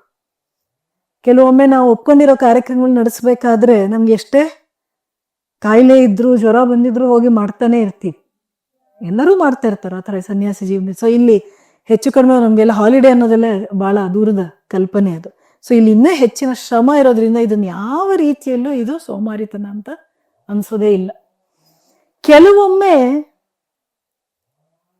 ಇದೇನು ಇದರ ಆಳ ಅಗಲ ತಿಳ್ಕೊಳ್ಳದೆ ಜನ ಬಂದ್ಬಿಡ್ತಾರೆ. ನಾವು ಕೂಡ ಈ ಜೀವನವನ್ನ ಸ್ವೀಕರಿಸ್ತೀವಿ. ಕೆಲವೊಮ್ಮೆ ಅವ್ರಿಗೇನೋ ಒಂದು ಡಿಸಪಾಯಿಂಟ್ಮೆಂಟ್ ಆಗಿರುತ್ತೆ, ಏನೋ ಒಂದು ಕಷ್ಟ ಬಂದಿರುತ್ತೆ, ಸಮಸ್ಯೆ ಬಂದಿರುತ್ತೆ, ಅಥವಾ ಕೆಲವೊಮ್ಮೆ ಎಕ್ಸಾಮ್ ಹತ್ರ ಬಂದಾಗ್ಲೂ ವೈರಾಗ್ಯ ಬರುವಂತ ಸಾಧ್ಯತೆಗಳು ಇವೆ. ಇದನ್ನ ನಮ್ಮ ಶಾಸ್ತ್ರಗಳಲ್ಲಿ ಬೇರೆ ಬೇರೆ ವೈರಾಗ್ಯ ಅಂತ ಕರೀತಾರೆ. ಮರ್ಕಟ ವೈರಾಗ್ಯ, ಸ್ಮಶಾನ ವೈರಾಗ್ಯ ಅಂತೆಲ್ಲ. ಯಾರೋ ಆತ್ಮೀಯರು ಸತ್ತೋಗ್ಬಿಟ್ಟಾಗ ಎಲ್ಲ ಬಿಟ್ಟು ಹೊಟ್ಟೋಗ್ಬೇಕು ಅಂತ ಅನ್ಸುತ್ತೆ, ಸ್ಮಶಾನ ವೈರಾಗ್ಯ ಅಂತ ಶ್ರೀರಾಮಕೃಷ್ಣ ಹೇಳ್ತಾರೆ. ಮರ್ಕಟ ವೈರಾಗ್ಯ ತಾತ್ಕಾಲಿಕವಾಗಿ ಬರುತ್ತೆ, ಮತ್ತೆ ಎಲ್ಲ ಸರಿ ಹೋಗ್ಬಿಟ್ರೆ ಮತ್ತೆ ಹೋಗ್ಬಿಡುತ್ತೆ. ಸೊ ಈ ಭಾವನೆಯಿಂದ ಬರ್ತಾರೆ. ಸಾಮಾನ್ಯವಾಗಿ ನಾವು ಅದಕ್ಕೆ ಆಶ್ರಮಗಳಲ್ಲಿ ಏನ್ ಮಾಡ್ತೀವಿ ಅಂತ ಹೇಳಿದ್ರೆ, ಅವ್ರಿಗೆ 1 ವರ್ಷ 2 ವರ್ಷ ಸತತವಾಗಿ ನಮ್ಮ ಹತ್ರ ಮೊದಲು ಸಂಪರ್ಕ ಇಟ್ಕೊಳ್ಳಿ ಅಂತ ಹೇಳ್ತೀವಿ. ನೀವು ಈ ಜೀವನ ಏನೇ ಅಂತ ಅರ್ಥ ಮಾಡ್ಕೊಳ್ಳಿ, ದಿವ್ಯತ್ರೆಯರ ಜೀವನವನ್ನ ಅಧ್ಯಯನ ಮಾಡಿ, ನಾವು ನಿಮಗೆ ಈ ಸಾಧ್ಯ ಆಗತ್ತಾ ಅನ್ನೋದನ್ನ ಗಮನಿಸ್ತೀವಿ. ಆಮೇಲೆ you take the big step ಅಂತ. ಏಕಾಏಕಿ ನಾವು ಸೇರಿಸ್ಕೊಳ್ಳೋದಕ್ಕೆ ಹೋಗೋದಿಲ್ಲ. ಆಮೇಲೆ ಹಾಗೆ ಯಾವುದೋ ಒಂದು ಸಮಸ್ಯೆಗೆ ಹೆದರಿ ಬರುವವರು ನಾನು ನೋಡಿರೋ ಪ್ರಕಾರ ಆಶ್ರಮದಲ್ಲಿ 3 ದಿನ ಇರೋತ್ತಿಗೆ ಅವ್ರು ಸುಸ್ತಾಗ್ಬಿಡ್ತಾರೆ. ಟಿವಿ ಇರೋದಿಲ್ಲ, ನ್ಯೂಸ್ ಪೇಪರ್ ಇರೋದಿಲ್ಲ, ಇಷ್ಟು ಗಂಟೆಗೆ ಹೇಳ್ಬೇಕು, ಇಷ್ಟು ಗಂಟೆಗೆ ಊಟ ತಿಂಡಿ ಸಮಯ ಇರುತ್ತೆ, ಅವ್ರು ಏನ್ ಬೇಕಿರೋ ತಿಂತೀವಿ ಅಂದ್ರೆ ಅಂಗಡಿಯಿಂದ ತಂದು ತಿನ್ನೋ ಆಗಿರೋದಿಲ್ಲ. ಸೊ ಈ ಜೀವನ ಮತ್ತು ಫೋನ್ ಅಂತೂ ಇಲ್ವೇ ಉಪಯೋಗಿಸೋದಕ್ಕೆ ಸಾಧ್ಯ ಆಗೋದಿಲ್ಲ, ಬರೀ ಫೋನ್ ಕಾಲ್ಸ್ ಒಂದು ಮಾಡ್ಕೋಬಹುದು. ಸೊ ಈ ವಾತಾವರಣದಲ್ಲಿ ನಿಜವಾದ ವೈರಾಗ್ಯ ಇಲ್ಲೇ ಇದ್ರೆ ಅವ್ರು 3 ದಿನ ಅಥವಾ ಹೆಚ್ಚು ಅಂದ್ರೆ 1 ವಾರ ಇರಬಲ್ಲರಿದ್ರೆ ಅವರೇ ಹೊರಟು ಬಿಡ್ತಾರೆ. So it is not so easy. ಒಳಗಿನಿಂದ ಅಂತರಂಗದಿಂದ ವೈರಾಗ್ಯ ಇದ್ದ ಪಕ್ಷದಲ್ಲಿ ಮತ್ತು ಸತ್ಯದ ಕಡೆ ಒಂದು ಆಕರ್ಷಣೆ, ಭಗವಂತ ಬೇಕು ಅಂತ ಹೇಳುವಂಥ ಮುಮುಕ್ಷತ್ವ ತೀವ್ರವಾಗಿದ್ದರೆ ಮಾತ್ರನೇ ಈ ಜೀವನದಲ್ಲಿ ನೆಲೆ ನಿಲ್ಲೋದಕ್ಕೆ ಸಾಧ್ಯ ಆಗತ್ತೆ. ಸೊ ಅವರವರೇ ಪರೀಕ್ಷೆ ಮಾಡ್ಕೊಂಡು ನೋಡ್ಬೋದು. 1 ವಾರ ಹೋಗಿ ಒಂದು ಯಾವ್ದಾದ್ರು ಒಂದು ಆಶ್ರಮ ಇದ್ರೆ ಅವ್ರಿಗೆ ಸಾಧ್ಯವೋ ಇಲ್ಲೋ ಗೊತ್ತಾಗತ್ತೆ. ಆದ್ರೆ ಇನ್ನೂ ಒಂದಿದೆ, ಕೆಲವರೆಲ್ಲ ಸ್ವಲ್ಪ ಕಾಲ ಇದ್ದು ಕೂಡ ವಾಪಸ್ ಹೋಗುವಂತ ಸಾಧ್ಯತೆ ಇರುತ್ತೆ. ಹಾಗಾಗಿ ರಾಮಕೃಷ್ಣ ಪರಂಪರೆಯಲ್ಲಿ ಏನು ಅಂತ ಹೇಳಿದ್ರೆ ಒಂದು 9 ವರ್ಷ ಅವ್ರನ್ನ ಪರೀಕ್ಷೆ ಮಾಡ್ಲಾಗತ್ತೆ. ಕಾವಿ ಬಟ್ಟೆಯನ್ನು ಕೊಡೋ ಮೊದಲು, ಸನ್ಯಾಸ ದೀಕ್ಷೆ ಕೊಡೋ ಮೊದಲು ಬ್ರಹ್ಮಚರ್ಯ ಜೀವನದಲ್ಲಿ 9 ವರ್ಷ ಅವ್ರು ಕಲಿಬೇಕಾಗತ್ತೆ. ಅಷ್ಟರಲ್ಲಿ ಸಾಮಾನ್ಯವಾಗಿ ಅವ್ರ ಪರೀಕ್ಷೆ ಆಗ್ಬಿಡುತ್ತೆ, ಈ ಜೀವನದಲ್ಲಿ ಅವರು ಇರಬಲ್ಲರೋ ಇಲ್ವೋ ಅಂತೇಳಿ. ಎಲ್ಲ ಭೋಗವನ್ನು ಕೂಡ ತ್ಯಜಿಸಿ ಬ್ರಹ್ಮಚರ್ಯವನ್ನ ಕಾಪಾಡಿಕೊಂಡು ಭಗವಂತನೇ ಬೇಕು ಅನ್ನೋ ಜೀವನವನ್ನು ಅವ್ರು ನಡೆಸಬಹುದೋ ಇಲ್ಲವೋ ಅನ್ನೋ ಪರೀಕ್ಷೆ 9 ವರ್ಷಗಳಲ್ಲಿ ಸಾಮಾನ್ಯವಾಗಿ ಆಗೋಗ್ಬಿಡುತ್ತೆ. ಸೊ ಆಮೇಲೆ ಅವ್ರು ಇಲ್ಲಿ ನೆಲೆ ನಿಲ್ಲೋದಕ್ಕೆ ಸಾಧ್ಯ ಆಗತ್ತೆ. ಆಶ್ರಮದಲ್ಲಿ ಸೇರ್ಕೊಳ್ಳೋದಕ್ಕೆ ರಾಮಕೃಷ್ಣ ಪರಂಪರೆಯಲ್ಲಿ ಸಾಮಾನ್ಯವಾಗಿ we insist on a degree. ಹೆಚ್ಚು ಓದಿದಷ್ಟು ಒಳ್ಳೇದು ಅಂತ ಭಾವಿಸ್ತೀವಿ. ಯಾಕಂತ ಹೇಳಿದ್ರೆ ಒಂದು ಪ್ರಬುದ್ಧತೆ ಬಂದಿರುತ್ತೆ ಅಂತ. ಸ್ವಾಮಿ ವಿವೇಕಾನಂದರ ಆಲೋಚನೆಗಳನ್ನ, ಉಪನಿಷತ್ತುಗಳು ಹೇಳುವಂತ ಸತ್ಯಗಳನ್ನೆಲ್ಲ ಅರ್ಥ ಮಾಡ್ಕೊಳ್ಬೇಕಾದ್ರೆ ಇವನ್ ಬೌದ್ಧಿಕವಾಗಿ ಅರ್ಥ ಮಾಡ್ಕೊಳ್ಳೋದಕ್ಕೂ ಕೂಡ ಒಂದು ಬೌದ್ಧಿಕ ಸಾಮರ್ಥ್ಯ ಅನ್ನೋದು ಬೇಕಾಗುತ್ತೆ. ಹಾಗಾಗಿ graduates, post graduates, at least graduation, the least we ask is graduation ಅಷ್ಟಿದ್ರೆ ಸುಲಭ ಆಗುತ್ತೆ. ಅಂದ್ರೆ ಒಂದು ಮೆಚ್ಯೂರಿಟಿ. ಒಂದು ಆಶ್ರಮ ಅಂತ ಹೇಳಿದ್ರೆ ಎಷ್ಟೋ ಜನ ಬಂದು ಹೋಗ್ತಾರೆ, ಅಷ್ಟು ಜನ ಸಂಪರ್ಕ ಇರೋದು, ಅವ್ರ ಜೊತೆ ಹೇಗೆ ವ್ಯವಹರಿಸಬೇಕು, ಸೊ ಅವರ ಕಮ್ಯುನಿಕೇಶನ್ ಸ್ಕಿಲ್ಸ್ ಇರಬೇಕಾಗತ್ತೆ, ಒಂದು ಪ್ರಬುದ್ಧತೆ ಅನ್ನೋದು ಇರಬೇಕಾಗತ್ತೆ. ಸೊ ಈ ದೃಷ್ಟಿಯಿಂದ ಸಾಮಾನ್ಯವಾಗಿ ಒಂದು ಡಿಗ್ರಿ ಆದ್ರೂ ಆಗಿರ್ಬೇಕು ಅಂತ ನಾವು ಇನ್ಸಿಸ್ಟ್ ಮಾಡ್ತೀವಿ ಆಶ್ರಮ ಸೇರೋದು. ಮಾತಾಜಿ, ನೀವು ಆಶ್ರಮಕ್ಕೆ ಬಂದ್ರಿ, ಸನ್ಯಾಸವನ್ನ ತಗೊಂಡ್ರಿ, ಬ್ರಹ್ಮಚರ್ಯವನ್ನ ನೀವು ಪಾಲನೆ ಮಾಡಿದ್ರಿ, ಸನ್ಯಾಸಿ ಆಗಿದ್ದೀರ. ನೀವು ಸನ್ಯಾಸಿಯಾಗಿ ನಂಗೆ ನೋಡಿದ್ರೆ ಬಹಳ ಖುಷಿ ಅನ್ಸುತ್ತೆ. ವಿವೇಕಾನಂದರಿಗಿತ್ತು ಕೊನೆಯದಾಗಿ ನಾನೊಬ್ಬ ಸೋಮಾರಿ ಸನ್ಯಾಸಿಯಾಗಿ ಜೀವನವನ್ನ ಕಳೆದಿಲ್ಲ ಅನ್ನುವ ಆತ್ಮತೃಪ್ತಿ ಇದೆ ಅಂತ. ಈಗ ನನಗೆ ಈ ಆಶ್ರಮವನ್ನ ನೋಡಿದಾಗ, ನಿಮ್ಮ ಆಕ್ಟಿವಿಟೀಸ್ ಅನ್ನ ನೋಡಿದಾಗ ಹಾಗೆ ಅನಿಸ್ತು, ಒಂದು ದೊಡ್ಡ ಸಾಮ್ರಾಜ್ಯವನ್ನೇ, ಆಧ್ಯಾತ್ಮಿಕ ಸಾಮ್ರಾಜ್ಯವನ್ನೇ ನೀವು ಕಟ್ಟಿದ್ದೀರಾ ಅಂತ ನನಗೆ ಅನಿಸ್ತು. ಯಾಕಂದ್ರೆ ಸಾಧನ ಕುಟೀರ ಇರ್ಬೋದು, ವಿವೇಕಾನಂದ ಕುಟೀರ ಇರ್ಬೋದು, ಇಷ್ಟು ದೊಡ್ಡ ಜಾಗದಲ್ಲಿ ಇದು ಸುಲಭದ ಮಾತಂತೂ ಖಂಡಿತ ಅಲ್ಲ. ಯಾಕಂದ್ರೆ ಇವತ್ತು ನಾವು ದುಡ್ದು ನಮ್ಮ ಮನೆ ಕಟ್ಕೊಳಕ್ಕೆ ಎಷ್ಟು ಕಾಲ ಬೇಕಾಗಿದೆ. ನೀವು ಇಷ್ಟು ಮಕ್ಕಳನ್ನ ತಯಾರು ಮಾಡ್ತಾ ಒಂದು ಆಧ್ಯಾತ್ಮಿಕ ಸಾಮ್ರಾಜ್ಯವನ್ನ ನೀವು ಕಟ್ತಾ ಇದ್ದೀರಾ. ಬಹಳ ಖುಷಿ ಅನ್ಸುತ್ತೆ. ಇದೆಲ್ಲ ನಿಮಗೆ ಈಸಿ ಆಯ್ತಾ, ಕಷ್ಟ ಆಯ್ತಾ? ಜೊತೆಗೆ ಕಾಳಿ ಮಂದಿರನೂ ಕೂಡ ಇದೆ, ಅಲ್ಲಿಗೆ ಪೂಜೆ ಆಗ್ಬೇಕು, ಮತ್ತೊಂದು ಪ್ರತಿಯೊಂದಕ್ಕೂ ಕೂಡ ಅದರದ್ದು ಆದ ಫೈಟ್ ಇದ್ದೇ ಇರುತ್ತೆ. ಇನ್ನು ಬಹಳ ಮುಖ್ಯವಾಗಿ ಇನ್ನೊಂದು ಹೇಳ್ಬೇಕಂತ ಅಂದ್ರೆ, ವಿವೇಕಾನಂದರು ಅಂದ ತಕ್ಷಣ ನಮಗೆ ನೆನಪಾಗುತ್ತೆ ರಾಮಕೃಷ್ಣ ಮಿಷನ್. ಸ್ವಾಮೀಜಿ ರಾಮಕೃಷ್ಣ ಮಿಷನ್ ನ ಸ್ಥಾಪನೆ ಮಾಡಿದ್ರು ಅನ್ನೋದು ಎಲ್ರಿಗೂ ಗೊತ್ತಿದೆ. ಆದ್ರೆ ವಿವೇಕಾನಂದರ ಕಲ್ಪನೆಯಲ್ಲಿ ಮಹಿಳಾ ಸನ್ಯಾಸಿಗಳಿಗೆ ಯಾವ ರೀತಿ ಆದ್ಯತೆ ಇತ್ತು, ಅವರು ಮಹಿಳಾ ಈ ತರ ಮಠಗಳಿಗೆ ಒಂದು ಆಶ್ರಮವನ್ನ ನಿರ್ಮಾಣ ಮಾಡಬೇಕು ಅಂತ ಅವರ ಕಲ್ಪನೆ ಹೇಗಿತ್ತು ಅಂತ. ಇದು ಬಹಳ ಒಳ್ಳೆ ಪ್ರಶ್ನೆ. ವಿವೇಕಾನಂದರು ಅಂತ ಹೇಳಿದ್ರೆ ನಮಗೆ founder of Ramakrishna Math and Ramakrishna mission ಅಂತಲೇ ನಾವು ಓದ್ತಾ ಇರ್ತೀವಿ, ಎಲ್ಲರಿಗೂ ಸಾಮಾನ್ಯವಾಗಿ ಗೊತ್ತಿರೋದು. ಆದ್ರೆ ವೈಯಕ್ತಿಕವಾಗಿ ಸ್ವಾಮಿ ವಿವೇಕಾನಂದರ ಆಶಯ ಏನಿತ್ತು ಅಂತ ಹೇಳಿದ್ರೆ, ಮೊದಲು ಸ್ತ್ರೀಯರಿಗಾಗಿ ಒಂದು ಮಠ ಕಟ್ಟಬೇಕು ಅಂತ ಅವರು ತಮ್ಮ ಪತ್ರಗಳಲ್ಲಿ ಬರೀತಾರೆ. ಮೊದಲು ಶಾರದಾ ಮಾತೆ ಮತ್ತು ಅವರ ಸ್ತ್ರೀ ಸಂತಾನ, ಅವರಿಗೋಸ್ಕರ ನಾನೊಂದು ಸಂಸ್ಥೆಯನ್ನ ಕಟ್ತೀನಿ, ಆಮೇಲೆ ರಾಮಕೃಷ್ಣರು ಮತ್ತು ಅವರ ಪುರುಷ ಸಂತಾನ ಅಂತ ಹೇಳ್ತಾರೆ ಸ್ವಾಮೀಜಿ. ಸ್ತ್ರೀಯರ ಸಾಧ್ಯತೆಗಳ ಬಗ್ಗೆ, ಸ್ತ್ರೀಯರಲ್ಲಿ ಅಂತರ್ಗತವಾಗಿರುವಂತಹ ಸಾಮರ್ಥ್ಯದ ಬಗ್ಗೆ ಸ್ವಾಮಿ ವಿವೇಕಾನಂದರಿಗೆ ಅಪಾರವಾದಂತಹ ಭರವಸೆ ಇತ್ತು. ಒಮ್ಮೆ ಸ್ವಾಮಿ ವಿವೇಕಾನಂದರಿಗೆ ಯಾರೋ ಕೇಳ್ತಾರೆ, ಸ್ತ್ರೀಯರ ಯಾವುದೋ ಒಂದು ಸಮಸ್ಯೆ ಕುರಿತಾಗಿ ಸ್ವಾಮೀಜಿ ನೀವೇನ್ ಹೇಳ್ತೀರಾ ಅಂತ ಹೇಳಕ್ ಸ್ವಾಮೀಜಿ ಹೇಳ್ತಾರೆ, ಈ ಸಮಸ್ಯೆಗೆ ಉತ್ತರ ಕೊಡೋದಕ್ಕೆ ನಾನೇನ್ ಸ್ತ್ರೀ ಏನು, ನಾನು ಯಾಕೆ ಉತ್ತರ ಕೊಡ್ಬೇಕು, ಸ್ತ್ರೀಯರಿಗೆ ಸರಿಯಾದ ಶಿಕ್ಷಣ ಕೊಡಿ, ಅವರ ಸಮಸ್ಯೆಗಳಿಗೆ ಅವರೇ ಪರಿಹಾರವನ್ನ ಕಂಡುಕೊಳ್ತಾರೆ. ಇನ್ನೂ ಒಂದ್ ಕಡೆ ಸ್ವಾಮೀಜಿ ಹೇಳ್ತಾರೆ, ಏನು ಇಲ್ಲಿಯವರೆಗಿನ ನಾಗರಿಕತೆಗಳನ್ನ ಕಟ್ಟಿದವರು ಪುರುಷರಾದ್ರೆ ಮುಂದಿನ ನಾಗರಿಕತೆಗಳನ್ನ ಕಟ್ಟುವವರು ಸ್ತ್ರೀಯರು ಅಂತ ಹೇಳ್ತಾರೆ ಸ್ವಾಮೀಜಿ. ಹೌದಲ್ವಾ? ಇಂಥ ಮಾತುಗಳನ್ನೆಲ್ಲ ಸ್ವಾಮೀಜಿ ಹಲವಾರು ಹೇಳಿದ್ದಾರೆ. ಆದ್ರೆ ಅವರು ಇದ್ದಂತ ಕಾಲದಲ್ಲಿ, ಅವರ ಜೀವಿತ ಕಾಲದಲ್ಲಿ ಏನಾಯ್ತು ಅಂತ ಹೇಳಿದ್ರೆ, ಸ್ತ್ರೀಯರ ಮಠ ಕಟ್ಟೋದಕ್ಕೆ ಅಷ್ಟು ಜನ ಸ್ತ್ರೀ ತ್ಯಾಗಿಗಳು ಬರೋದಕ್ಕೆ ಅವತ್ತು ಅಷ್ಟು ಸ್ವಾತಂತ್ರ್ಯ ಇರಲಿಲ್ಲ. ಮೊದಲನೇದಾಗಿ ಹೆಣ್ಣು ಮಕ್ಕಳಿಗೆ ಶಿಕ್ಷಣವೇ ಇರಲಿಲ್ಲ ಆಗಿನ ಕಾಲದಲ್ಲಿ. ಓದಿದವರಿಗೆ ಮನೆ ಬಿಟ್ಟು ಬಂದು ಆಶ್ರಮ ಸೇರುವಂತ ಕಲ್ಪನೆನ ಸ್ವಲ್ಪ ದೂರದ ಕಲ್ಪನೆ ಆಗಿತ್ತು. ಸ್ವಾಮಿ ವಿವೇಕಾನಂದರ ಆ ಕನಸು ಸಾಕಾರ ಆಗಿದ್ದು ಶಾರದಾ ಮಾತೆಯವರ ಜನ್ಮ ಶತಾಬ್ದಿಯ ಸಂದರ್ಭದಲ್ಲಿ 1953ನೇ ಇಸ್ವಿ ಅಥವಾ 4ನೇ ಇಸ್ವಿಯಲ್ಲಿ ಶಾರದಾ ಮಠ ಅಂತ ಹೇಳಿ ದಕ್ಷಿಣೇಶ್ವರದಲ್ಲಿ, ಗಂಗಾ ತೀರದಲ್ಲಿ ಆ ಕಡೆ, ಅಲ್ಲಿ ಪ್ರಾರಂಭ ಆಯಿತು. ಶಾರದಾ ಮಠದ ಹಲವಾರು ಶಾಖೆಗಳು ಇವತ್ತು ಭಾರತದಾದ್ಯಂತ ಇವೆ. ಜೊತೆಗೆ ಹೊರ ದೇಶಗಳಲ್ಲೂ ಕೆಲವು ಶಾಖೆಗಳಿವೆ. ಅದಲ್ಲದೆ ನಮ್ಮಂಥ ಆಶ್ರಮಗಳು, ಯಾವುದನ್ನ ನಾವು ಇವತ್ತು ಸ್ವತಂತ್ರ ಆಶ್ರಮಗಳು ಅಂತ ಹೇಳ್ತೀವಿ, ಅಂದ್ರೆ ನೇರವಾಗಿ ರಾಮಕೃಷ್ಣ ಮಠಕ್ಕೆ ಸೇರದೇ ಇದ್ರು ಕೂಡ ಅದಕ್ಕೆ ಒಂದು ಭಾವ ಪ್ರಚಾರ ಪರಿಷತ್ ಅಂತಂದಿದೆ, ಅದಕ್ಕೆ ಅಫಿಲಿಯೇಟ್ ಆಗಿರುವಂತ ಸೆಂಟರ್ಸ್ ಅಂತ ಹೇಳ್ತಾರೆ. Not a direct branch, but ಅದೇ ಒಂದು ನೈತಿಕ ಮತ್ತು ಆಧ್ಯಾತ್ಮಿಕ ಮೌಲ್ಯಗಳ ಆಧಾರದ ಮೇಲೆ ನಡೆಯುವಂತಹ ಸಂಸ್ಥೆಗಳು. ಸೊ ಈ ಬಗೆಯ ಹಲವಾರು ಸ್ತ್ರೀ ಸಂಸ್ಥೆಗಳು ಕೂಡ ಇವೆ. ಇದಕ್ಕೆ ನಮಗೆ ಕೂಡ ಧೈರ್ಯ ಬಂದಿದ್ದು, ಮತ್ತೆ ನಾನು ಹೇಳೋದಕ್ಕೆ ಇಷ್ಟಪಡ್ತೀನಿ, ಸ್ವಾಮಿ ಪುರುಷೋತ್ತಮಾಂಜಿ ಮಹಾರಾಜ್ ಅವರಿಂದಲೇ. ಯಾವತ್ತೂ ಕೂಡ ನಮ್ಗೆ ಕ್ಷಣ ಮಾತ್ರವೂ ಇದು ಸಾಧ್ಯ ಆಗುತ್ತೋ ಇಲ್ವೋ ಅಂತ ಅನ್ನಿಸ್ಲೇ ಇಲ್ಲ. ಹಾಗೇನೆ ಈಗ ನೀವು ಇಲ್ಲಿ ನೋಡ್ತಾ ಇರುವಂತಹ ಈ ಆಶ್ರಮ ಮಾಗಡಿ ತಾಲೂಕಿನಲ್ಲಿರುವಂಥ ಪೋಲೋಹಳ್ಳಿಯಲ್ಲಿ, ಇದು ಬಹುಶಃ ಕಳೆದ ಒಂದು 14-15 ವರ್ಷಗಳ ಹಿಂದೆ ನಾವು ತೆಗೆದುಕೊಂಡಂತ ಜಾಗ. ಸಂಪೂರ್ಣವಾಗಿ ಭಕ್ತರ ಸಹಾಯದಿಂದಲೇ ನಡೀತಾ ಇರುವಂಥದ್ದು, ಬೆಳೆದಿರುವಂಥದ್ದು, ಬೆಳವಣಿಗೆ ಆಗ್ತಾ ಇದೆ, ಇನ್ನೂ ಬೇಕಾದಷ್ಟು ಆಗ್ತಾ ಇದೆ. ಆದರೆ ಶ್ರೀಮಾತೆ ಶಾರದಾದೇವಿಯವರ ವಿಶೇಷವಾದಂಥ ಕೃಪೆ, ಒಂದು ಒಳ್ಳೆಯ ರೀತಿಯಲ್ಲಿ ಒಂದು ಶ್ರೀ ಸನ್ಯಾಸಿನಿಯರ ಒಂದು ಸಂಸ್ಥೆ ಇಲ್ಲಿ ನಿರ್ಮಾಣ ಆಗ್ತಾ ಇರೋದು. ಹಲವಾರು ಚಾಲೆಂಜಸ್ ಇದ್ದೇ ಇರುತ್ತೆ. ಅದರಲ್ಲೂ ಕೂಡ ಇದು ಊರಾಚೆ, ಕಾಡಿಗೆ ಹತ್ರ, ಇಲ್ಲಿ ಕಾಡು ಪ್ರಾಣಿಗಳು ಬಂದು ಹೋಗುತ್ತೆ. ಸಾವಂದುರ್ಗ ಕಾಡು ನಮ್ಗೆ ಇಲ್ಲಿಂದ ಕೇವಲ 1.5-2 ಕಿಲೋಮೀಟರ್ ದೂರ ಇದೆ.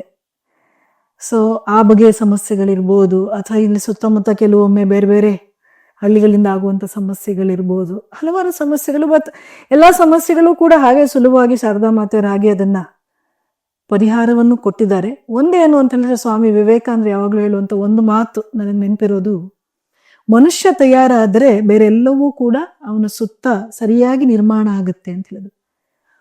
ಒಂದ್ಸತಿ the intention is clear and sincere and the person is ready, everything gets arranged around that person automatically ಅಂದ್ರೆ ಆಗುತ್ತೆ. ನಮ್ಗೆ ಸ್ವಲ್ಪ ತಾಳ್ಮೆ ಇರಬೇಕು. ಪೇಷನ್ಸ್, ಪ್ಯೂರಿಟಿ ಅಂಡ್ ಪರ್ಸೀವರೆನ್ಸ್ ಅಂತ ಹೇಳ್ತಾರಲ್ಲ ಸ್ವಾಮಿ ವಿವೇಕಾನಂದ, ಹಾಗೆ ತಾಳ್ಮೆ ಇರಬೇಕು, ಕಾಯ್ಬೇಕು, ಮತ್ತು ಕಷ್ಟಪಡೋದಕ್ಕೆ ಸಿದ್ಧರಾಗಿರ್ಬೇಕು. ಕಷ್ಟಕ್ಕೆ ಹೆದರಿದವರು ಜೀವನದಲ್ಲಿ ಏನು ಸಾಧನೆ ಮಾಡೋದಕ್ಕೆ ಸಾಧ್ಯ ಇಲ್ಲ. ಸೊ ಈ ಎಲ್ಲಾ ಪಾಠಗಳೂ ನಮಗೆ ಸಿಕ್ಕಿದ್ದು ಸ್ವಾಮಿ ವಿವೇಕಾನಂದರ ಚಿಂತನೆಗಳಿಂದಲೇ. ಮತ್ತು ಶ್ರೀಮಾತೆ ಶಾರದಾದೇವಿಯವರ ಜೀವನ, ಸಹನಾಮೂರ್ತಿ, ತ್ಯಾಗಮೂರ್ತಿ ಶ್ರೀಮಾತೆ ಶಾರದಾದೇವಿಯವರು. ಬಂದವರಿಗೆಲ್ಲ ವಾತ್ಸಲ್ಯವನ್ನು ಸುರಿದಂತಹ ಆ ಪವಿತ್ರತಾ ಸ್ವರೂಪಿಣಿ ಶಾರದಾ ಮಾತೆಯವರ ಜೀವನ ಕೂಡ ಈ ನಿಟ್ಟಿನಲ್ಲಿ ನಮ್ಗೆ ಬೇಕಾದಷ್ಟು ಶಕ್ತಿಯನ್ನು ತುಂಬಿದೆ. ಸ್ತ್ರೀಯರಾಗಿದ್ರು ಕೂಡ ಶ್ರೀಮಾತೆ ಅಂದಿನ ಕಾಲಕ್ಕೆ ನೋಡಿದ್ರೆ ಯಾವ ರೀತಿಯಲ್ಲಿ ಬದುಕಿದ್ರು ಅವರು. ನಿವೇದಿತೆಗೆ ಶಾಲೆ ಓಪನ್ ಶಾರದಾ ಮಾತೆಯವರು ಹೋಗಿ ಇನಾಗ್ರೇಟ್ ಮಾಡಿದ್ದು ನಿವೇದಿತಾ ಶಾಲೆಯನ್ನ ಕಲ್ಕತ್ತಾದಲ್ಲಿ ತೆಗೆದಾಗ. ತಮ್ಮ ಹತ್ರ ಬಂದಂತ ಎಷ್ಟೋ ತಂದೆ ತಾಂದ್ರಿಗೆ ಶ್ರೀಮಾತೆ ಅವತ್ತು ಹೇಳೋರು, ನಿಮ್ಮ ಮಕ್ಕಳನ್ನ, ಹೆಣ್ಣು ಮಕ್ಕಳನ್ನ ನಿವೇದಿತೆ ಶಾಲೆಗೆ ಕಳಿಸಿ. ಅಮ್ಮ ನಮ್ಮ ಮಕ್ಳಿಗೆ ಮದುವೆ ಆಗ್ತಾ ಇಲ್ಲ, ಏನ್ ಮಾಡೋದು, ಯಾಕೆ ಮದುವೆ ಮಾಡಬೇಕು ಅಂತ ಅಷ್ಟೆಲ್ಲ ಕೆಡ್ಸ್ಕೊಳ್ತೀರಾ, ಅವ್ರಿಗೆ ಕಳಿಸಿ ನಿವೇದಿತೆ ಶಾಲೆಗೆ, ಓದ್ಲಿ, ಅವರೆಲ್ಲ ಸ್ವತಂತ್ರವಾಗಿ ಅವ್ರ ಜೀವನ ನಡೆಸ್ಲಿ. ಅಂದಿನ ಕಾಲಕ್ಕೆ, remember this was in the late 1890s ಅಥವಾ 1900s, ಅರ್ಲಿಯರ್ 1900s. ಆಗಲೇ ಶ್ರೀಮಾತೆ ಎನ್ಕರೇಜ್ ಮಾಡ್ತಾರೆ, ಏನು ಹೆಣ್ಣು ಮಕ್ಳು ಮದುವೆ ಆಗ್ಲೇಬೇಕು ಅಂತ ಏನಿಲ್ಲ. ಒಂದು ಶುದ್ಧ ಜೀವನವನ್ನ 10 ಜನರಿಗೆ, ಬಹುಜನ ಹಿತಾಯ ಬಹುಜನ ಸುಖಾಯ ಎಂಬಂತೆ ಆ ರೀತಿಯಲ್ಲಿ ನಿಸ್ವಾರ್ಥ ಜೀವನವನ್ನು, ಒಂದು ಶುದ್ಧ ಜೀವನವನ್ನು ನಡೆಸೋದಕ್ಕೂ ಕೂಡ ಅವಕಾಶ ಇದೆ ಅಂತ ಶ್ರೀಮಾತೆ ಎನ್ಕರೇಜ್ ಮಾಡಿರ್ತಾರೆ ಅನೇಕರಿಗೆ. ಸೊ ಇವತ್ತಿಗೂ ಕೂಡ ಶಾರದಾ ಮಾತೆಯವರ ಜೀವನ, ಅವರ ಮಾತುಗಳು ನಾವು ನಮ್ಮ ಜೀವನದಲ್ಲಿ ಬರುವಂತ ಎಷ್ಟೇ ಸಮಸ್ಯೆಗಳನ್ನು ಎದುರಿಸೋದು ಕೂಡ ಶಕ್ತಿಯನ್ನ ಕೊಡ್ತಾ ಹೋಗ್ತಾ ಇದೆ. ಯಾವುದು ಕೂಡ ದೊಡ್ಡ ಸಮಸ್ಯೆಗಳು ಬಂದಿದೆ, ಇಲ್ಲ ಅಂತ ಹೇಳಲ್ಲ. ಆದ್ರೆ ಯಾವುದು ಕೂಡ ನಮ್ಮನ್ನು ದುರ್ಬಲಗೊಳಿಸೋದಕ್ಕೆ ಸಾಧ್ಯ ಆಗಿಲ್ಲ. ವಿವೇಕಾನಂದ ಹೇಳುವಂತ ಯಾವ ಸಮಸ್ಯೆಯೂ ಕೂಡ ಮನುಷ್ಯನೊಳಗಿರುವಂತ ಆತ್ಮಶಕ್ತಿಗಿಂತ ದೊಡ್ಡದಲ್ವೇ ಅಲ್ಲ. ಮನುಷ್ಯನ ಒಳಗಿರುವಂತ ಆತ್ಮ ಏನಿದೆಯೋ ಸ್ವಸ್ವರೂಪದಲ್ಲಿ ನಮ್ಮ ಮುಂದೆ ಈ ಜಗತ್ತಿನ ಯಾವ ಸಮಸ್ಯೆಗಳು ಕೂಡ ದೊಡ್ಡ ಸಮಸ್ಯೆಗಳಾಗೋದಕ್ಕೆ ಸಾಧ್ಯ ಇಲ್ಲ. ಪ್ರತಿಯೊಂದು ಸಮಸ್ಯೆಗೂ ಒಂದು ಪರಿಹಾರ ಅಂತ ಕೂಡ ಇದ್ದೇ ಇರುತ್ತೆ. ಸೊ ಈ ಆಶ್ರಮದ ಮೂಲಕ ಒಂದು ಆಶಯ ಕೂಡ ಅದೇ ಇರೋದು, ಏನು, ಒಳ್ಳೆಯ ವಿಚಾರಗಳನ್ನ, ಸದ್ವಿಚಾರಗಳನ್ನ ಸಮಾಜದಲ್ಲಿ ಎಷ್ಟು ಹರಡೋದಕ್ಕೆ ಇವತ್ತು ಅವಶ್ಯಕತೆ ಇದೆ ಅಂತ ನಿಮ್ಗೂ ಗೊತ್ತಿದೆ. ಸದ್ವಿಚಾರಗಳ ಕೊರತೆ, ದುರ್ಬಲ ವ್ಯಕ್ತಿತ್ವಗಳ ನಿರ್ಮಾಣದ ಹಿನ್ನೆಲೆಯಲ್ಲಿ ಸದ್ವಿಚಾರಗಳ ಕೊರತೆಯೇ ಹೆಚ್ಚಿರೋದು. ಶಕ್ತಿಯನ್ನು ಕೊಡುವಂತಹ, ಚೈತನ್ಯವನ್ನು ತುಂಬುವಂತಹ, ಉತ್ಸಾಹವನ್ನು ತುಂಬುವಂತಹ, ಒಂದು ಪಾಸಿಟಿವಿಟಿ, ಶ್ರದ್ಧೆಯನ್ನ ತುಂಬುವಂತಹ ವಿಚಾರಗಳನ್ನ ಸಮಾಜದಲ್ಲಿ ಹರಡುವ ನಿಟ್ಟಿನಲ್ಲಿ ನಮ್ಮ ಕಾರ್ಯಕ್ರಮವೂ ಕೂಡ ಈ ಆಶ್ರಮದಲ್ಲಿ ಆಯೋಜನೆಗೊಳ್ತಾ ಇರುತ್ತೆ. ಒಂದು ಆಧ್ಯಾತ್ಮಿಕ ಹೋರಾಟದ ಬದುಕೇ ನೀವು ಜೀವಿಸ್ತಾ ಇದ್ದೀರಾ. ಆಧ್ಯಾತ್ಮ ಅಂದ ತಕ್ಷಣ ಸುಮ್ಮನೆ ಕೂರೋದಲ್ಲ, ಅದು ಒಂದು ಹೋರಾಟದ ಬದುಕು ಅಂತ. ಅಂದ್ರೆ ಆಧ್ಯಾತ್ಮ ಜೀವನಕ್ಕೆ ಬಂದ ತಕ್ಷಣ ಸುಮ್ಮನೆ ಇದ್ದು ಬಿಡೋದು ಅಂತ ಅನ್ಕೋಬಿಡ್ತಾರೆ. ಹಾಗಲ್ಲ, ಹೀಗೂ ಬದುಕಬಹುದು ಅನ್ನೋದನ್ನ ನೀವು ತಿಳಿಸ್ಕೊಟ್ರಿ. ಇನ್ನೂ ಒಂದು ಬಹಳ ಸೂಕ್ಷ್ಮದ ವಿಚಾರ ತಿಳ್ಕೊಳ್ಬೇಕು ಅಂತ ನನಗನ್ನಿಸ್ತು. ಏನಪ್ಪಾ ಅಂತ ಅಂದ್ರೆ, ನೀವ್ ಹೇಳಿದ್ರಿ ಬ್ರಹ್ಮಚರ್ಯ ದೀಕ್ಷೆಯಲ್ಲಿ ಇರ್ತಾರೆ 9 ವರ್ಷ ಅಂತ. ಆ ರೀತಿ ಬ್ರಹ್ಮಚರ್ಯ ಜೀವನ ನಡೆಸ್ತಾ ಇರೋರ್ನ ನಾನು ನೋಡಿದ್ದೀನಿ. ಒಂದು ವೈಟ್ ಬಟ್ಟೆ ಇರುತ್ತೆ, ಮೇಕಪ್ ಇರಲ್ಲ, ಏನೂ ಇರಲ್ಲ, ಕನ್ನಡಿನೂ ಸಹ ಅವ್ರ ರೂಮಲ್ಲಿ ಬಳಸ್ತಾರೋ ಇಲ್ಲೋ ನನ್ಗೆ ಗೊತ್ತಿಲ್ಲ, ಯಾವುದೇ ರೀತಿ ಸಾಮಾಜಿಕ ಜಾಲತಾಣ ಇರಲ್ಲ. ನಿಮಗೆ ಕಾವಿ, ಬಹಳ ಮುಖ್ಯವಾಗಿ ಕಾವಿ ಹಾಕೋಣೋದು, ಮೇಕಪ್ ಇಲ್ದೆ ಬದುಕ್ಬಿಡ್ಬೋದು. ಆದ್ರೆ ಹೆಣ್ಮಕ್ಳಿಗೆ ಎಸ್ಪೆಷಲಿ ಕೂದಲು ಅಂದ್ರೆ ಬಹಳ ಇಷ್ಟ. ಸನ್ಯಾಸಿಗಳು ಸನ್ಯಾಸತ್ವ ತಗೊಂಡ್ಮೇಲೆ ಪ್ರಾಯಶಃ ನೀವುಗಳು ಅಂದ್ರೆ ಏನು, ನಮ್ಮ ರಾಮಕೃಷ್ಣ ಆಶ್ರಮ ಅಂತ ಹೇಳ್ತೀವಿ, ಇದನ್ನ ಶಾರದಾ ಆಶ್ರಮದಲ್ಲೂ ಕೂಡ ಹೆಣ್ಮಕ್ಳು ಮುಡಿ ಕೊಡ್ತಾರೆ. ಮಾತಾಜಿ, ಯಾಕೆ ಮುಡಿ ಕೊಡ್ಬೇಕು? ಕೂದಲು, ಬಟ್ಟೆ, ಈ ವಿಚಾರಗಳ ಕುರಿತಾಗಿ ಕೇಳಿದ್ರಿ. ಆದ್ರೆ ಈ ಜೀವನಕ್ಕೆ ಕಾಲಿಡುವಂತ ವ್ಯಕ್ತಿಯ ಮನಸ್ಸು ಹೇಗಿರ್ಬೇಕು ಅಂತ ಹೇಳಿದ್ರೆ, ಭೌತಿಕ ಜೀವನದ ಎಲ್ಲವೂ ಕೂಡ ನಮಗೆ ಬಹಳ ಕ್ಷುಲ್ಲಕವಾಗಿ ಕಾಣ್ಬೇಕು ಅಥವಾ ಕಾಣ್ತಾ ಇರತ್ತೆ. ಇನ್ಯಾವುದೋ ಒಂದು ಉನ್ನತವಾದದ್ದು ನಮ್ಮ ಕಣ್ಣು ಕಾಣಿಸ್ತಾ ಇರುವಾಗ ಅಥವಾ ಉನ್ನತವಾದ ಕಡೆಗೆ ನಮ್ಮ ಗಮನ ಇರುವಾಗ ಬಹುಶಃ ಇದೆಲ್ಲ ಅಷ್ಟು ಮುಖ್ಯ ಅನ್ಸೋದೇ ಇಲ್ಲ.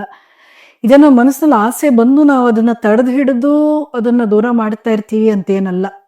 ಈಗ ಬಣ್ಣ ಬಣ್ಣದ ಬಟ್ಟೆಗಳನ್ನು ನೋಡಿದಾಗ ಆ ಕಡೆ ಆಕರ್ಷಣೆಯೇ ಸಹಜವಾಗಿ ಉಂಟಾಗ, ಅದು ಬೇಡ ಅನ್ಸದ್ಮೇಲೆ ಈ ಜೀವನಕ್ಕೆ ಬಂದಿರ್ತೀವಿ. ಹಾಗಾಗಿ ಆ ಕಡೆ ಆಕರ್ಷಣೆ ಬಹಳ ಕಡಿಮೆ. ಹಾಗೇನೆ ಕೂದಲು, ಸನ್ಯಾಸ ಜೀವನದಲ್ಲಿ ಈ ಕಾವಿ ಬಟ್ಟೆನೇ ಯಾಕೆ ಅಂತ ಕೇಳಿದ್ರೆ, ಒಂದು, ಇದು ಬೆಂಕಿಯ ಬಣ್ಣ ಅಂತ, ಪರಿಶುದ್ಧತೆಯ ಸಂಕೇತ. ಎರಡನೇದು ಮಣ್ಣಿನ ಬಣ್ಣ ಕೂಡ ಹೌದು. ಮಣ್ಣು ಏನನ್ನ ನೆನಪು ಮಾಡಿಕೊಡುತ್ತೆ ಅಂತ ಹೇಳಿದ್ರೆ, ಒಂದಲ್ಲ ಒಂದಿನ ಈ ಶರೀರ ಮಣ್ಣಿಗೆ ಹೋಗಿ ಸೇರುವಂಥದ್ದೇ, ನಶ್ವರವಾಗುವಂಥದ್ದೇ. ಸೊ ಈ ಶರೀರದ ಬಗ್ಗೆ ನಾವು ಹೆಚ್ಚು ಗಮನ ಹರಿಸ್ಬೇಕಾಗಿಲ್ಲ, ಇದ್ರಲ್ಲಿ ಸಿಕ್ಕಾಕೋಬೇಕಾಗಿಲ್ಲ ಅಂತೇಳಿ. ಹೀಗಾಗಿ ನಮ್ಮ ಪರಂಪರೆಯಲ್ಲಿ ಸನ್ಯಾಸಿಗಳಿಗೆ ಕಾವಿ ಬಟ್ಟೆಯ ಬಣ್ಣ. ಇನ್ಫ್ಯಾಕ್ಟ್ ನಾನು ಹೇಳಬೇಕು ಅಂದ್ರೆ ಇದು ನಮ್ಗೆ ಬಹಳ ಸುಲಭ. ಯಾಕಂದ್ರೆ ಎಷ್ಟೋ ಜನ ಯಾವ ಬಟ್ಟೆ ಹಾಕೋಬೇಕು ಅಂತ ಅಲ್ಲ ಕೆಸ್ಕೋತಾ ಇರ್ತಾರೆ, ಇವತ್ತು ಯಾವ ಬಟ್ಟೆ ಹಾಕೊಳ್ಳಿ ಇವತ್ತು ಅಂತ ಹೇಳಿ. ನಮ್ಗೆ ಚಿಂತೆಯೇ ಇಲ್ಲ, ಪ್ರತಿದಿನ ಒಂದೇ ಇರೋದ್ರಿಂದ ಅದ್ರ ಬಗ್ಗೆ ನಾವು ತಲೆ ಕೆಡ್ಸ್ಕೊ ಅವಶ್ಯಕತೆ ಇಲ್ಲ. ನಾನು ತಮಾಷೆ ಮಾಡ್ತಾ ಇರ್ತೀನಿ ಇವತ್ತಿಗೆ, ನಮಗಿದು ಇನ್ನೂ ಅನುಕೂಲ ಮಾಡಿಕೊಡುತ್ತೆ. ಇನ್ನು ಕೂದಲು, ಸನ್ಯಾಸಿಗಳು ಕೂದಲು ತೆಗೆಯುವಂತಹ ಉದ್ದೇಶ ಕೂಡ ಒಂದು, ಅದು ಅಲಂಕಾರದ ದೃಷ್ಟಿಯಿಂದ ಕೂದಲು ಅದನ್ನ ಬೇರೆ ಬೇರೆ ರೀತಿಯಾಗಿ ತಯಾರು ಮಾಡ್ಕೊಳ್ಳೋದೆಲ್ಲ ಇರುತ್ತೆ. ಸೊ ನಮ್ಗೆ ಇಲ್ಲಿ ಅಲಂಕಾರ ಬೇಕಾಗೇ ಇಲ್ಲ. ಶರೀರ ಅನ್ನೋದು ನಮ್ಗೆ ಕೇವಲ ಒಂದು ಉಪಕರಣ ಇದ್ದಂತೆ. ಆತ್ಮಸ್ವರೂಪಿಗಳು ಅಂತ ಭಾವಿಸುವಂಥವ್ರಿಗೆ ಶರೀರ ನಮ್ಮ ಕೈಲಿರುವಂಥ ಒಂದು ಉಪಕರಣ ಹೇಗಿರ್ಬೇಕು, ಚೆನ್ನಾಗಿ it should be in working condition ಅಷ್ಟೇ. ಈಗ ನಿಮ್ ಕ್ಯಾಮ್ರಾ ಇಟ್ಕೊಂಡಿದ್ದೀರಾ, ಕ್ಯಾಮ್ರಾ ಅದು ಏನ್ ಮಾಡ್ಬೇಕು ಅಷ್ಟೇ ಮಾಡ್ಬೇಕು. ಅದಂತೆಲ್ಲ ಕ್ಯಾಮ್ರಾಗ ನೀವು ಅಲಂಕಾರ ಮಾಡುವಂತ ಅವಶ್ಯಕತೆ ಇಲ್ಲ, ಹೌದಲ್ವಾ? ನಮ್ಗೆ ಶರೀರ, ಮನಸ್ಸು ಅಂತ ಹೇಳೋದು ನಮ್ಮ ಕೈಲಿರುವಂತ ಉಪಕರಣಗಳು. ಇದನ್ನ ಆರೋಗ್ಯಪೂರ್ಣವಾಗಿ ಇಟ್ಕೋಬೇಕು, ಏನೇನ್ ಮಾಡ್ಬೇಕು ಆ ಕೆಲಸಗಳಿಗೆ ಇದರಲ್ಲಿರುವಂತ ಸಾಮರ್ಥ್ಯವನ್ನು ಬೆಳೆಸ್ಕೋಬೇಕು ಅಂತ ಅಷ್ಟೇ ಇರುತ್ತೆ. ಹಾಗಾಗಿ ಇದಕ್ಕೆ ಅಲಂಕಾರದ ಕಡೆಗೆ ಗಮನ ಇರೋದಿಲ್ಲ. ಎರಡನೇದು ಕೂದಲುಗಳನ್ನು ಬೋಳಿಸೋದು, ಕೂದಲು ತೆಗೆಯೋದು. ಇದರ ಹಿನ್ನೆಲೆಯಲ್ಲಿರುವಂತ ಅರ್ಥ ಏನು ಅಂದ್ರೆ, ಮನುಷ್ಯನ ಮನಸ್ಸಿನಲ್ಲೂ ಕೂಡ ಆಸೆಗಳು ಹೇಳ್ತಾನೇ ಇರುತ್ತೆ. ಎಷ್ಟು ಆಸೆಗಳನ್ನ ಈಡೇರಿಸಿದ್ರು ಕೂಡ ಮತ್ತೆ ಹೊಸ ಹೊಸ ಆಸೆಗಳು ಹೇಳ್ತಾ ಇರುತ್ತೆ. ಹಾಗೆ ಕೂದಲು ಕೂಡ ಮುಂಡನ ಮಾಡಿದ್ಮೇಲೆ ಮತ್ತೆ ಬೆಳೆಯುತ್ತೆ, ಮತ್ತೆ ನಾವು ಮುಂಡನ ಮಾಡಬೇಕು, ಮತ್ತೆ ಸೊ ಹೇಗೆ ನಾವು ತಲೆಯನ್ನು ಬೋಳಿಸ್ಕೊಳ್ತೀವೋ ಹಾಗೆ ಮನಸ್ಸನ್ನು ಬೋಳಿಸ್ಕೊಳ್ಬೇಕು ಅಂತ. ಆಸೆಗಳಿಂದ ನಾವು ದೂರ ಇರಬೇಕು. ಯಾಕಂದ್ರೆ ಈ ಆಸೆಗಳ ಪರಂಪರೆ ಮುಗಿಯುವಂಥದ್ದಲ್ಲ. ಹುಟ್ಟಿನಿಂದ ಸಾಯುವವರೆಗೂ ಕೂಡ ಮನುಷ್ಯನಿಗೆ ಒಂದಲ್ಲ ಒಂದು ಆಸೆ ಇದ್ದೇ ಇರುತ್ತೆ. ತಮ್ಮ ಆಸೆ ನೆರವೇರ್ತು ಅಂದ್ರೆ ಮಕ್ಕಳ ಕುರಿತಾಗ ಆಸೆ ಪೂರೈಸ್ತು ಅಂದ್ರೆ ಮೊಮ್ಮಕ್ಕಳ ಕುರಿತಾಗಿ ಬರುತ್ತೆ ಅಲ್ವಾ. ಇನ್ನೂ ಸ್ವಲ್ಪ ಹೆಚ್ಚು ಕಾಲ ಬದುಕಿದ್ರೆ ಮೊಮ್ಮಕ್ಕಳ ಮದುವೆ ನೋಡ್ಬೇಕು ಅಂತ ಆಸೆ ಪಡೋರು ಇರ್ತಾರೆ, ಕೇಳಿರ್ತೀರಿ ನೀವು, ಹೌದಲ್ವಾ. ಇದು ಮುಗಿಯುವಂಥದ್ದಲ್ಲ. ಸೊ ಒಬ್ಬ ಸನ್ಯಾಸಿ ಮೊದಲು ಆಸೆಗಳಿಂದ ಅವನು ಮುಕ್ತನಾಗಿರ್ಬೇಕು. ಹಾಗಾಗಿ ಈ ಕೂದಲನ್ನು ತೆಗೆಸ್ಕೊಳ್ಳೋದು ನಮ್ಗೆ ಯಾವಾಗ ನಾವು ಕೂದಲು ತೆಗೆಸ್ಕೊತಾ ಇರ್ತೀವಿ ಆಗೆಲ್ಲ ನಮ್ಗೆ ನೆನಪು ಮಾಡಿಕೊಡುತ್ತೆ, ಏನು ಹೀಗೆ ಆಸೆಗಳನ್ನು ತೆಗೆದು ಹಾಕಬೇಕು ಅಂತ ಹೇಳಿ. ಸಂಪೂರ್ಣ ತ್ಯಾಗಮಯ ಜೀವನ ಇರುತ್ತೆ ಆಶ್ರಮದಲ್ಲಿ ಅಂತ ನೀವು ಹೇಳಿದ್ರಿ. ಆದ್ರೆ ಮನುಷ್ಯನಿಗೆ ರುಟೀನ್ ಅನ್ನೋದು ತುಂಬಾ ಮುಖ್ಯ ಆಗುತ್ತೆ. ಈಗ ನಾವು ಆಗ್ಲಿ ಏನಾದ್ರೂ ಒಂದ್ ಮಾಡ್ತಾ ಇದ್ವಿ ಅಂತ ಅಂದ್ರೆ ಕೇಳ್ತಾರೆ, ನಿಮ್ ಡೈಲಿ ರೊಟೀನ್ ಹೇಗಿರುತ್ತೆ, ಹೇಗ್ ಮಾಡ್ತೀರಾ ಅಂತ. ಹಾಗೆ ನೀವು ಸಂಪೂರ್ಣ ಜೀವನವೇ ಆಧ್ಯಾತ್ಮ ಸೇವಾ ಅಂತ ನೀವು ನಿಂತಿರುವಾಗ ನಿಮ್ಮ ಡೈಲಿ ರೋಟೀನ್ ಹೇಗಿರುತ್ತೆ ಆಶ್ರಮದಲ್ಲಿ? ಸನ್ಯಾಸಿಗಳದು ಸ್ಪೆಷಲಿ ಸನ್ಯಾಸಿಗಳ ರೂಟೀನ್ ಹೇಗಿರುತ್ತೆ ಅಂತ. ನಮ್ಮ ರಾಮಕೃಷ್ಣ ಪರಂಪರೆಯಲ್ಲಿ ಸನ್ಯಾಸಿಗಳ ಜೀವನ ಏನನ್ನು ಅವಲಂಬಿಸುತ್ತೆ ಅಂತ ಹೇಳಿದ್ರೆ, ಸ್ವಾಮಿ ವಿವೇಕಾನಂದರು ಆಧ್ಯಾತ್ಮಿಕ ಸಾಧನೆಯನ್ನ 4 ಯೋಗಗಳ ಸಮನ್ವಯ ಅಂತ ಹೇಳಿದ್ದಾರೆ. ಕರ್ಮಯೋಗ, ಭಕ್ತಿಯೋಗ, ರಾಜಯೋಗ ಮತ್ತು ಜ್ಞಾನಯೋಗ. ಇದು 4 ಮುಖ್ಯವಾದ ಪಥಗಳು ಯಾವುದ್ರ ಕಡೆಗೆ, ಮೋಕ್ಷದ ಕಡೆಗೆ ಹೋಗ್ಬೇಕಾದ್ರೆ. ಸೊ ಈ 4 ಯೋಗಗಳು ಅಥವಾ 4 ಮಾರ್ಗಗಳೇನಿವೆಯೋ ಈ 4 ಮಾರ್ಗಗಳ ಸಮನ್ವಯ ನಮ್ಮ ಜೀವನದಲ್ಲಿ ಇರಬೇಕು ಅನ್ನೋದು ರಾಮಕೃಷ್ಣ ಪರಂಪರೆಯ ಒಂದು ಕಲ್ಪನೆ, ವಿವೇಕಾನಂದ ಕೊಟ್ಟಿದ್ದು. ಈ ಯೋಗಗಳು ಕೆಲವ್ರ ಜೀವನದಲ್ಲಿ ಭಕ್ತಿಯೋಗ ಹೆಚ್ಚಿರ್ಬೋದು, ಕೆಲವ್ರ ಜೀವನದಲ್ಲಿ ಕರ್ಮಯೋಗ ಹೆಚ್ಚಿರ್ಬೋದು, ಕೆಲವ್ರ ಜೀವನದಲ್ಲಿ ಜ್ಞಾನಯೋಗ ಅಥವಾ ರಾಜಯೋಗ ಹೆಚ್ಚು ಕಡಿಮೆ, ಅದು in whatever proportion, but it is a combination of all the 4 yogas. So ಈ ದೃಷ್ಟಿಯಲ್ಲಿ ನೋಡಿದಾಗ ಸಾಮಾನ್ಯವಾಗಿ ಆಶ್ರಮಗಳಲ್ಲಿ ಹೇಗಿರುತ್ತೆ ಅಂತಂದ್ರೆ, ಬೆಳಿಗ್ಗೆ 4 ಗಂಟೆಯಿಂದ ಸಾಮಾನ್ಯ 5:30 ಸೂರ್ಯೋದಯಕ್ಕೆ ಮೊದಲು 6 ಗಂಟೆ ಒಳಗೆ ಒಬ್ಬೊಬ್ರು ಅವರವರ ರುಟೀನ್ ಪ್ರಕಾರ ಹೇಳ್ತಾರೆ, ವೈಯಕ್ತಿಕವಾದಂಥ ಜಪಧ್ಯಾನಗಳನ್ನ ಮಾಡಿಕೊಳ್ತಾರೆ. ತದನಂತರ 6 ಗಂಟೆ ಮೇಲೆ ಏನಾಗುತ್ತೆ, ಇಲ್ಲಿ ಪೂಜೆ, ರಾಮಕೃಷ್ಣ ಪೂಜೆ, ಶಾರದಾ ಮಾತೆ ಪೂಜೆ, ನಮ್ಮ ಆಶ್ರಮದಲ್ಲಿ ವಿಶೇಷವಾಗಿ ಕಾಳಿ ಮಾತೆನೂ ಇರೋದ್ರಿಂದ ಕಾಳಿ ಮಾತೆಯ ಪೂಜೆಗೆ ಒಬ್ಬೊಬ್ರು ಒಂದೊಂದು ಕಡೆಗೆ ಪೂಜೆಗಳಿಗೆ ಹೋಗ್ತಾರೆ. ಇನ್ನು ಕೆಲವರು ಬೇರೆ ಚಟುವಟಿಕೆಗಳಲ್ಲಿ. ಆಶ್ರಮದಲ್ಲಿ ಕರ್ಮಯೋಗ ಬಹಳ ಪ್ರಧಾನವಾದ ಸ್ಥಾನವನ್ನು ಪಡೆಯೋದ್ರಿಂದ ನಮ್ಮ ಆಶ್ರಮ ಸಾಮಾನ್ಯ ಅಡುಗೆಯಿಂದ ಹಿಡಿದು ಪ್ರತಿಯೊಂದು ಕೆಲಸಗಳನ್ನು ನಾವು ಮಾಡ್ಕೊಳ್ತೀವಿ. ಜೊತೆಗೆ ನಮ್ಮಲ್ಲಿರುವಂತಹ ಸ್ವಯಂ ಸೇವಕರು, ವಿದ್ಯಾರ್ಥಿನಿಯರು ಕೆಲವರು ಇರೋದ್ರಿಂದ ಅವರು ಕೂಡ ಎಲ್ಲ ಜೊತೆ ಸೇರ್ತಾರೆ. ಎಲ್ಲ ಕೆಲಸ ಕಾರ್ಯಗಳನ್ನು ಸಾಮಾನ್ಯವಾಗಿ ನಾವೇ ಎಲ್ಲರೂ ಸೇರಿ ಮಾಡ್ಕೊಳ್ತೀವಿ. ಸೊ ನಮ್ಮ ರುಟೀನಲ್ಲಿ ಬೆಳಿಗ್ಗೆ ಆಮೇಲೆ ಪೂಜಾದಿಗಳು ನಡೆಯುತ್ತೆ. ಆಮೇಲೆ ತಿಂಡಿ ಆದಮೇಲೆ ಸ್ವಲ್ಪ ವೈಯಕ್ತಿಕವಾದಂಥ ಅಧ್ಯಯನದ ಸಮಯ ಇರುತ್ತೆ. ಕಾರ್ಯಕ್ರಮಗಳಿದ್ದ ಪಕ್ಷದಲ್ಲಿ ಕಾರ್ಯಕ್ರಮಕ್ಕೆ ಹೋಗೋರು ಅಲ್ಲಿ ಹೋಗ್ಬೇಕಾಗತ್ತೆ. ಈಗ ಶಾಲೆಗಳಲ್ಲಿ ಎಲ್ಲರೂ ಉಪನ್ಯಾಸ ಇರ್ಬೋದು, ಕಾಲೇಜುಗಳಲ್ಲಿ ಇರ್ಬೋದು, ಎಲ್ಲಾದ್ರೂ ಸತ್ಸಂಗಗಳಿರ್ಬೋದು, ಉಪನ್ಯಾಸಕರದಿರ್ಬೋದು. ಆಶ್ರಮದಲ್ಲೇ ಇರುವವರಿಗೆ ಹೆಚ್ಚು ರುಟೀನ್ ಫಾಲೋ ಮಾಡೋದಕ್ಕೆ ಸುಲಭ ಆಗುತ್ತೆ. ಓಡಾಡುವವ್ರಿಗೆ ಸ್ವಲ್ಪ ಹೆಚ್ಚು ಕಾರ್ಯಕ್ರಮಗಳಿಗೆ ಬೇರೆ ಬೇರೆ ಊರುಗಳಿಗೆ ಹೋಗೋವ್ರಿಗೆ ಅಲ್ಲಲ್ಲೇ ಎಲ್ಲೆಲ್ಲಿ ಸಾಧ್ಯವೋ ಆಗ ಫಾಲೋ ಮಾಡ್ಕೊಳ್ತಾರೆ. ಮತ್ತೆ ಮಧ್ಯಾಹ್ನ ರೆಸ್ಟ್ ಇರುತ್ತೆ, ಮತ್ತೆ ಅಧ್ಯಯನ ಸಮಯ ಇರುತ್ತೆ, ಮತ್ತೆ ಸಂಜೆ ಪ್ರಾರ್ಥನೆ ಇರುತ್ತೆ. ಪ್ರಾರ್ಥನೆ ಆದ್ಮೇಲೆ ಸ್ವಲ್ಪ ಜಪಕ್ಕೆ ಅವಕಾಶ ಇರುತ್ತೆ, ಮತ್ತೆ ರಾತ್ರಿ ಅಧ್ಯಯನ ಇರುತ್ತೆ. ಸಾಮಾನ್ಯವಾಗಿ ರಾತ್ರಿ ಮತ್ತೆ ಅವರವರು ಮಾಡ್ಕೊಳ್ಳೋರು ಜಪ ಧ್ಯಾನಗಳನ್ನ ಮಾಡಿಕೊಳ್ತಾರೆ. ಉಳಿದ ಸಮಯದಲ್ಲೆಲ್ಲ ನಿಷ್ಕಾಮ ಕರ್ಮ ಸೇವೆ. ಬಂದು ಹೋಗೋ ಭಕ್ತರಿರ್ತಾರೆ, ಅವರನ್ನ ಮಾತನಾಡಿಸೋದು, ಅವರ ಸಮಸ್ಯೆಗಳಿಗೆ ಏನಾದರೂ ಸ್ಪಂದಿಸುವಂಥದ್ದು ಅಥವಾ ಭೇಟಿ ಆಗುವುದು, ಹೀಗೆ ಹಲವಾರು ರೀತಿಯ ಕೆಲಸಗಳಲ್ಲಿ ನಾವು ತೊಡಗಿರ್ತೀವಿ. ಅಧ್ಯಯನ ಜ್ಞಾನಯೋಗಕ್ಕೆ ಸಂಬಂಧಪಟ್ಟ ಹಾಗೆ, ಇನ್ನು ನಿಷ್ಕಾಮ ಕರ್ಮ ಸೇವೆ ಅಂತ ಹೇಳೋದು ಕರ್ಮಯೋಗಕ್ಕೆ ಸಂಬಂಧಪಟ್ಟ ಹಾಗೆ, ಧ್ಯಾನ, ಜಪ, ಪೂಜೆ, ಪಾರಾಯಣಗಳು ಇದೆಲ್ಲ ಭಕ್ತಿ ಯೋಗಕ್ಕೆ ಸಂಬಂಧಪಟ್ಟ ಹಾಗೆ. ಸೊ ಹೀಗೆ ಎಲ್ಲವನ್ನೂ ಕಂಬೈನ್ ಮಾಡಿಕೊಂಡು ಎಲ್ಲರದು ಒಂದೇ ರುಟೀನ್ ಅಂತೂ ಕೆಲವೊಮ್ಮೆ ಇರೋದಿಲ್ಲ, ಅವರು ಸ್ವಲ್ಪ ವೈಯಕ್ತಿಕವಾಗಿ ಚೇಂಜ್ ಆಗ್ತಾರೆ. ಮಾತಾಜಿ, ನೀವು ಹೇಳ್ತಾ ಇದ್ರಿ ಆಶ್ರಮದಲ್ಲಿ ವಿದ್ಯಾರ್ಥಿನಿಯರು ಇರ್ತಾರೆ ಅಂತ. ವಿದ್ಯಾರ್ಥಿನಿಯರು ಅಂದ್ರೆ ಯಾವ ವಯಸ್ಸಿನಲ್ಲಿ ನೀವು ಅವರನ್ನ ಇಲ್ಲಿ ಜಾಯಿನ್ ಮಾಡಿಸ್ಕೊಳ್ತೀರಾ? ಅವರಿಗೆ ಯಾವ ರೀತಿಯಾದ ನೀವು ಎಜುಕೇಶನ್ ಕೊಡ್ತೀರಾ? ಅಂದ್ರೆ ಇಲ್ಲಿ ಅವರಿಗೆ ಯಾರು ಹೇಳ್ಕೊಡ್ತಾರೆ? ಹೌದು, ನಮ್ಮ ಆಶ್ರಮದಲ್ಲಿ ವಿದ್ಯಾರ್ಥಿನಿಯರು ಇದ್ದಾರೆ. ಇದರಲ್ಲಿ 2 ರೀತಿಯಲ್ಲಿ, ಕೆಲವರು ಶಾಲೆ ಕಾಲೇಜುಗಳು ಹೋಗುವವರು ವಿದ್ಯಾರ್ಥಿನಿಯರು ಇದ್ದಾರೆ. ಇನ್ನು ಕೆಲವು ವಿದ್ಯಾರ್ಥಿನಿಯರು ಆಶ್ರಮದಲ್ಲೇ ಇರ್ತಾರೆ. ಸಂಪೂರ್ಣ ಆಶ್ರಮದ ಜೀವನದ ಎಕ್ಸ್ಪೋಜರ್ ಅವ್ರಿಗೆ ಸಿಗುತ್ತೆ. ಅವರಿಗೆ ಪಾಠ ನಮ್ಮ ಸ್ವಯಂ ಸೇವಕರೆಲ್ಲ ಬಂದು ಪಾಠ ಮಾಡ್ತಾರೆ. ಇವರು 10th ಸ್ಟ್ಯಾಂಡರ್ಡಲ್ಲಿ ಈ national institute of open schooling ಅಂತ ಒಂದಿದೆ, ಅವ್ರದ್ದೇ ಒಂದು ಸಿಲೆಬಸ್ ಇದೆ. ನಮಗೆ CBSE ಬೋರ್ಡು, ICSE ಬೋರ್ಡು, ನಮ್ಮ ಸ್ಟೇಟ್ ಬೋರ್ಡ್ ಇರೋ ಹಾಗೆ NIOS ಅಂತ ಒಂದಿದೆ. ಸೊ ಅದರದ್ದು 10th ಎಕ್ಸಾಮ್ ಬರೀತಾರೆ ಇವರು. ಸೊ ಇದು ಮುಖ್ಯ ಕಾರಣ ಏನು ಅಂತ ಹೇಳಿದ್ರೆ, ಸಾಮಾನ್ಯವಾಗಿ ಶಾಲೆಗೆ ಹೋಗೋ ಮಕ್ಕಳಿಗೆ ಸಮಯ ಸಿಗೋದಿಲ್ಲ ಬೇರೆದೆಲ್ಲ ಕಲಿಯೋದಕ್ಕೆ. ಸೊ ನಮ್ಮಲ್ಲಿ ಈ ಮಕ್ಕಳು ಅವ್ರಿಗೇನಾಗುತ್ತೆ ಅಂತಂದ್ರೆ, ಭಗವದ್ಗೀತೆ ಕಲ್ತಿದ್ದಾರೆ, ಲಲಿತಾ ಸಹಸ್ರನಾಮ ಕಲ್ತಿದ್ದಾರೆ, ವೇದ ಮಂತ್ರಗಳನ್ನ ಕಲ್ತಿದ್ದಾರೆ, ರುದ್ರ ಕಲ್ತಿದ್ದಾರೆ, ಮತ್ತೆ ಕೈಂಕರ್ಯ ಎಲ್ಲ ಮಾಡ್ತಾರೆ, ಪೂಜಾ ಕ್ರಮಗಳನ್ನ ಈಗಾಗಲೇ ಕಲ್ತಿದ್ದಾರೆ, ಅಡುಗೆ ಮನೆಯಲ್ಲೂ ಸಾಕಷ್ಟು ಕೆಲಸ ಮಾಡೋದನ್ನ ಕಲ್ತಿದ್ದಾರೆ. ಸೊ ವ್ಯಕ್ತಿತ್ವದ ಒಂದು ಪರಿಪೂರ್ಣ ಬೆಳವಣಿಗೆಗೆ ಸಹಾಯ ಆಗುತ್ತೆ. ಶಾಲೆಗೆ ಹೋಗ್ಬಿಟ್ರೆ ಎಲ್ಲೋ ಒಂದ್ ಕಡೆ ಒನ್ ಸೈಡೆಡ್ ಆಗ್ಬಿಡುತ್ತೆ. ಮತ್ತೆ ಅವ್ರು ಬಂದ್ಮೇಲೆ ಮತ್ತೆ ಹೋಮ್ವರ್ಕ್, ಪ್ರಾಜೆಕ್ಟ್ಸ್ ಅಂದ್ಕೊಂಡು ಅವ್ರು ಬೇರೆ ಕಲಿಯೋದಕ್ಕೆ ಸಾಧ್ಯ ಆಗೋದಿಲ್ಲ. ಸೊ ಇವತ್ತು ಆ ದೃಷ್ಟಿಯಿಂದ ಪ್ರಾಕ್ಟಿಕಲ್ ಆಗಿ ಆಲೋಚನೆ ಮಾಡಿದ್ರೆ ಈ ಮಕ್ಕಳು ಸಾಕಷ್ಟು ಸಮರ್ಥ ಶಾಲೆಗಳಾಗಿದ್ದಾರೆ. ಅವರು ಹಲವಾರು ಸಮಸ್ಯೆಗಳನ್ನು ನಿಭಾಯಿಸುವಲ್ಲಿ ಮತ್ತೆ ಸಣ್ಣ ಪುಟ್ಟ ಜವಾಬ್ದಾರಿಗಳನ್ನ ನಾವು ಇವತ್ತು ಅವರಿಗೆ ಕೊಡ್ಬೋದು. ಆ ವಯಸ್ಸಿಗೆ ಸಾಮಾನ್ಯವಾಗಿ ಮನೆಗಳಲ್ಲಿ ಕೊಡೋದಿಲ್ಲ, 14-15ನೇ ವಯಸ್ಸಿಗೆ. ಬಟ್ ನಾವು ಆ ವಯಸ್ಸಿಗೆ ಅವ್ರಿಗೆ ಎಷ್ಟೋ ಜವಾಬ್ದಾರಿಗಳನ್ನ ಕೊಡ್ತಾ ಇರ್ತೀವಿ. ಬಹಳ ಸಮರ್ಥವಾಗಿ ಇದನ್ನು ಅವರು ನಿಭಾಯಿಸ್ತಾರೆ. ಸಾಮಾನ್ಯವಾಗಿ ನಾವು 5 ಅಥವಾ 6ನೇ ಕ್ಲಾಸ್ ಆದ್ಮೇಲೆ ಮಕ್ಕಳನ್ನ ತೆಗೆದುಕೊಳ್ತೀವಿ, ಯಾಕಂದ್ರೆ ಅವ್ರ ತಂದೆ ತಾಯಿನ ಬಿಟ್ಟು ಇರೋದಕ್ಕೆ ಅವ್ರಿಗೆ ಒಂದು ಅನುಕೂಲ ಆಗಲಿ ಅಂತ. ಇನ್ನೂ ಸಣ್ಣ ವಯಸ್ಸರಾದ್ರೆ ಕಷ್ಟ ಆಗುತ್ತೆ ಅಂತಂದ್ರೆ, ಇನ್ನು ಕೆಲವು ಮಕ್ಕಳು ಅವರೆಲ್ಲ ಸ್ವಲ್ಪ ಲೇಟಾಗಿ ಬಂದು ಸೇರಿರೋರು, ಅವರು ಅಥವಾ ಈ ಕಾಲೇಜ್ ಎಜುಕೇಶನ್ ಬಂದ್ಮೇಲೆ ನಾವು ಇಲ್ಲೇ ಹೇಳ್ಕೊಡೋದೇನಿಲ್ಲ, ಅವ್ರು ಕಾಲೇಜ್ಗೆ ಕರೆಸ್ಕೊಡ್ತೇವೆ, ಕಾಲೇಜ್ಗೆ ಹೋಗಿ ಅಧ್ಯಯನ ಮಾಡ್ತಾರೆ. ಒಟ್ನಲ್ಲಿ ರಾಷ್ಟ್ರ ನಿರ್ಮಾಣಕ್ಕಾಗಿ ಯುವತಿಯರನ್ನ ನೀವು ಇಲ್ಲಿ ತಯಾರು ಮಾಡ್ತಾ ಇದ್ದೀರಾ.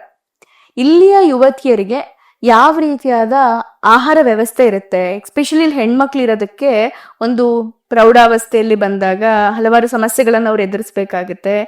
ಇಲ್ಲಿ ಮಕ್ಳು ನೋಡಿದಾಗ ಇವ್ರು ಸಿಕ್ಕಾಪಟ್ಟೆ ಆಕ್ಟಿವ್, ಹೇಳಿದ ಕೆಲಸ ಎಲ್ಲ ಮಾಡ್ತಾರೆ, ಎಷ್ಟು ಓಡಂದ್ರು ಓಡ್ತಾರೆ, ಏನ್ ಬೇಕಾದ್ರೂ ಮಾಡ್ತಾರೆ. ಆಹಾರ ಅನ್ನೋದು ಬಹಳ ಮುಖ್ಯ ಆಗುತ್ತೆ. ಸೊ ಯಾವ ರೀತಿಯಾದ ಇವರಿಗೆ ಆಹಾರ ಇಲ್ಲಿ ಕೊಡ್ತೀರಾ? ಹೌದು, ಹೇಳಿದ ಸತ್ಯ. ನಮ್ಮ ಮಕ್ಕಳು ನಗರದಲ್ಲಿ ಬೆಳೆಯುವಂಥ ಮಕ್ಕಳಿಗೆ ಹೋಲಿಸಿ ನೋಡಿದ್ರೆ ಭಾಳ ಆಕ್ಟಿವ್ ಆಗಿರ್ತಾರೆ, ಬೇಕಾದಷ್ಟು ಕೆಲಸವನ್ನು ಕೂಡ ನಿಭಾಯಿಸ್ತಾರೆ. ಇದಕ್ಕೆ 2 ಕಾರಣ, ಒಂದು ಆಹಾರ, ಇನ್ನೊಂದು ಚಟುವಟಿಕೆ ಕೂಡ. ಒಂದು ಆಶ್ರಮದಲ್ಲಿ, ಎಲ್ಲ ಆಶ್ರಮಗಳು ಇರುವಂಥ ಸಾತ್ವಿಕ ಆಹಾರವೇ ನಮ್ಮ ಆಶ್ರಮದಲ್ಲಿರೋದು. ಆದರೆ ಇವ್ರು ಬೆಳೆಯೋ ಮಕ್ಕಳು ಅದರಿಂದ ಸ್ವಲ್ಪ ಪೌಷ್ಟಿಕಾಂಶದ ಕಡೆಗೆ ಗಮನ ಹರಿಸ್ತೀವಿ. ಸ್ವಲ್ಪ ಒತ್ತಾಯಪೂರ್ವಕವಾಗಿಯೇ ಪೌಷ್ಟಿಕವಾದಂತಹ ಆಹಾರವನ್ನು ನಾವು ಅವ್ರಿಗೆ ಕೊಡ್ತೀವಿ. ಆದರೆ ಅದರಿಂದ ಏನಾಗುತ್ತೆ ಅಂತ ಹೇಳಿದ್ರೆ, ಅವರಲ್ಲಿ ಒಳ್ಳೆ ಎನರ್ಜಿ ಲೆವೆಲ್ ಇರುತ್ತೆ, ತಮೋ ಗುಣದ ಆಹಾರ ಇರೋದಿಲ್ಲ, ಅಂದರೆ ಸಾತ್ವಿಕ ಆಹಾರವೇ ಆಶ್ರಮದಲ್ಲಿ ಇರುತ್ತೆ. ಒಂದು. 2ನೇದು ಯೋಗಾಸನ ಮಾಡ್ತಾರೆ. ಆಮೇಲೆ ಚಟುವಟಿಕೆಯಿಂದ ಕೂಡಿರುವಂಥ ಜೀವನ, ಅದೇ ಏನು ಮಾಡುತ್ತೆ, ಮನುಷ್ಯನಿಗೆ ಹೆಚ್ಚು ಆರೋಗ್ಯವನ್ನ ಕೊಡುತ್ತೆ. ಮತ್ತು ಅವ್ರಿಗೆ ದಿನ ಡ್ಯೂಟೀಸ್ ಕೂಡ ಅಸೈನ್ ಆಗಿರುತ್ತೆ, ಈ ಕೆಲಸಗಳನ್ನು ಮಾಡಬೇಕು ಅಂತೇಳಿ. ಸೊ ಆ ಕೆಲಸಗಳನ್ನು ಮಾಡೋದ್ರಿಂದ ಅವರಲ್ಲಿ ಶಕ್ತಿ ಹೆಚ್ಚಾಗುತ್ತೆ. ಇವತ್ತು ನಗರದಲ್ಲಿರೋ ಮಕ್ಳಿಗೆ ಏನು ಅರ್ಥ ಆಗಬೇಕು ಅಥವಾ ತಂದೆ ತಾಯಿಗೆ ಏನು ಅರ್ಥ ಆಗಬೇಕು ಅಂತ ಹೇಳಿದ್ರೆ, ಅವ್ರನ್ನ ಸುಖವಾಗಿ ಬೆಳೆದಷ್ಟು ಅವ್ರನ್ನ ದುರ್ಬಲಗೊಳಿಸ್ತಾ ಇದ್ದೀವಿ ಅಂತ.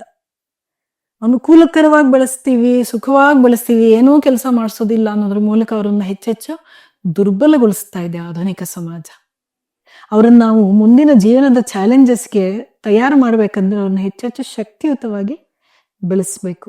ಆ ಶಕ್ತಿ ಬರೋದು ನಮ್ಮ, ಈಗ ಉದಾಹರಣೆಗೆ ಜಿಮ್ಗೆ ಹೋಗಿ ಪ್ರಾಕ್ಟೀಸ್ ಮಾಡ್ತಾರೆ. ಏನಕ್ಕೆ? ಯಾಕಂದ್ರೆ ಅಲ್ಲಿಗೆ ಮಾಡ್ತಾರೆ, ವರ್ಕೌಟ್ ಮಾಡ್ತಾರೆ, ಮಸಲ್ಸ್ನ ಬಿಲ್ಡ್ ಮಾಡ್ಕೋಬೇಕು, ಶಕ್ತಿ ಬರಬೇಕು ಅಂತ. ಅದೇ ಕೆಲಸಗಳನ್ನು ಮಾಡ್ತಾ ಕೂಡ ಮಾಡೋದಕ್ಕೆ ಸಾಧ್ಯ ಇದೆ. ಸೊ ಅವರ ಟಾಲರೆನ್ಸ್ ಲೆವೆಲ್ ಇದೆಯಲ್ಲ, ಪೇನ್ ಟಾಲರೆನ್ಸ್ ಲೆವೆಲ್ ಇರ್ಬೋದು, ಆಮೇಲೆ ಎಷ್ಟು ಸ್ಟ್ರೇನ್ ಅನ್ನ ತೆಗೆದುಕೋಬಹುದು ಅನ್ನೋದು ಇರ್ಬೋದು, ಬೇರೆ ಮಕ್ಳಿಗೆ ಹೋಲಿಸಿ ನೋಡಿದ್ರೆ ಸಹಜವಾಗಿ ಹೆಚ್ಚಾಗಿರುತ್ತೆ. ಯಾಕಂದ್ರೆ because they undergo different routine every day, ಅವ್ರ ಜೀವನದಲ್ಲಿ ಸೇರ್ಕೊಂಡ್ಬಿಟ್ಟಿರುತ್ತೆ. ಇದ್ರ ಜೊತೆಗೆ ಅವರಲ್ಲಿ ಒಂದು ಭಗವಂತನಲ್ಲಿ ಶ್ರದ್ಧೆ, ಭಗವಂತನಿಗೆ ಸಂಬಂಧಪಟ್ಟ ಸೇವಾ ಕಾರ್ಯಗಳು, ಕೈಂಕರ್ಯಗಳು ಮಾಡ್ತಾರೆ, ಮತ್ತು ನಿತ್ಯ ಪಾರಾಯಣ ಮಾಡ್ತಾರೆ. ಅದು ಕೂಡ ಒಂದು ಮಾನಸಿಕ ಶಕ್ತಿಯನ್ನ ಹೆಚ್ಚಿಸುತ್ತೆ. ನಮ್ಮ ಆಶ್ರಮದಲ್ಲಿ ವಿಶೇಷವಾಗಿ ದುರ್ಗಾ ಕವಚ, ಇದರ ಪಾರಾಯಣ ಪ್ರತಿಯೊಬ್ಬರು ನಿತ್ಯ ಮಾಡ್ತೀವಿ. ಕೆಲವರು 3 ಸತಿ ಮಾಡ್ತೀವಿ, 1 ಸತಿ ಮಾಡ್ತೀವಿ. ಇನ್ನೂ ಲಲಿತಾ ಸಹಸ್ರನಾಮ ಪಾರಾಯಣವೂ ನಡೆಯುತ್ತೆ.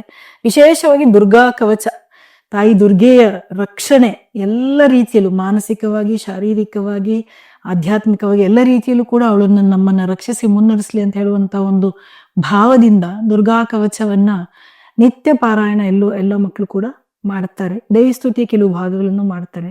ಸೊ ನನಗನ್ಸತ್ತೆ ಮತ್ತೆ ಜಪ, ಹೆಚ್ಚಿನವ್ರಿಗೆ ದೀಕ್ಷೆ ಕೂಡ ಆಗಿದೆ, ಮಂತ್ರ ದೀಕ್ಷೆ ಆಗಿದೆ ರಾಮಕೃಷ್ಣ ಮಠದಿಂದ. ಸೊ ಮಂತ್ರ ಜಪ ಮಾಡ್ತಾರೆ ಮತ್ತು ನಿತ್ಯ ಪಾರಾಯಣ ಮಾಡ್ತಾರೆ. ಇದು ಮಾನಸಿಕ ಶಕ್ತಿಯನ್ನ ಕೊಡುತ್ತೆ. ಮಾನಸಿಕ ಶಕ್ತಿ, ಶಾರೀರಿಕ ಶಕ್ತಿ ಎರಡೂ ಚೆನ್ನಾಗಿದ್ದಾಗ ಉತ್ಸಾಹವೂ ಕೂಡ ಚೆನ್ನಾಗಿರುತ್ತೆ ಮಕ್ಕಳು. ಬಹಳಷ್ಟು ಆಧ್ಯಾತ್ಮಿಕ ವಿಚಾರ, ವಿವೇಕಾನಂದರ ವಿಚಾರವನ್ನ ನೀವು ತಿಳಿಸಿದ್ರಿ. ಬಹಳಷ್ಟು ಪ್ರಶ್ನೆಗಳಿಗೆ ಅಂತೂ ಉತ್ತರ ಸಿಕ್ತು. ಆದ್ರೆ ಒಂದಿಷ್ಟು ಅಂಶಗಳಿರುತ್ತೆ. ಅಂದ್ರೆ ನಮಗೆ ಒಂದು ಪದ, ಒಂದು ವ್ಯಕ್ತಿ, ಒಂದು ಚಿಂತನೆ ಅಂದ್ರೆ ಒಂದೊಂದು ಭಾವನೆಗಳಿರುತ್ತೆ. ಹಾಗಾಗಿ ನಾನು ಒಂದು ಪದ ಹೇಳ್ತೀನಿ, ನಿಮಗೆ ಅದಕ್ಕೆ ನಿಮ್ಮ ಭಾವನೆ ಏನು ಅನ್ನೋದನ್ನ ನೀವು ಒಂದು ವಾಕ್ಯದಲ್ಲಿರ್ಬೋದು, ಒಂದು ಪದಗಳಲ್ಲಿರ್ಬೋದು, ನಿಮಗೆ ಹೇಗೆ ಅನ್ಸುತ್ತೆ ಹಾಗೆ ಉತ್ತರ ಕೊಡಿ ಮಾತಾಜಿ. ಮೊದಲನೇದಾಗಿ, ವಿವೇಕಾನಂದರ ಆಶ್ರಮ, ಶ್ರೀಮಾತೆಯವರ ಆಶ್ರಮ ಅಂದ್ರೆ ಭಾರತ ನೆನಪಾಗುತ್ತೆ. ಭಾರತ ಅಂದ್ರೆ ತೀರ್ಥಕ್ಷೇತ್ರ. ಭಾರತವೇ ಒಂದು ತೀರ್ಥಕ್ಷೇತ್ರ ಅಂತ ಕರೆದ್ರು ಸ್ವಾಮಿ ವಿವೇಕಾನಂದರು. ಪುಣ್ಯಭೂಮಿ, ಧರ್ಮಭೂಮಿ, ಕರ್ಮಭೂಮಿ.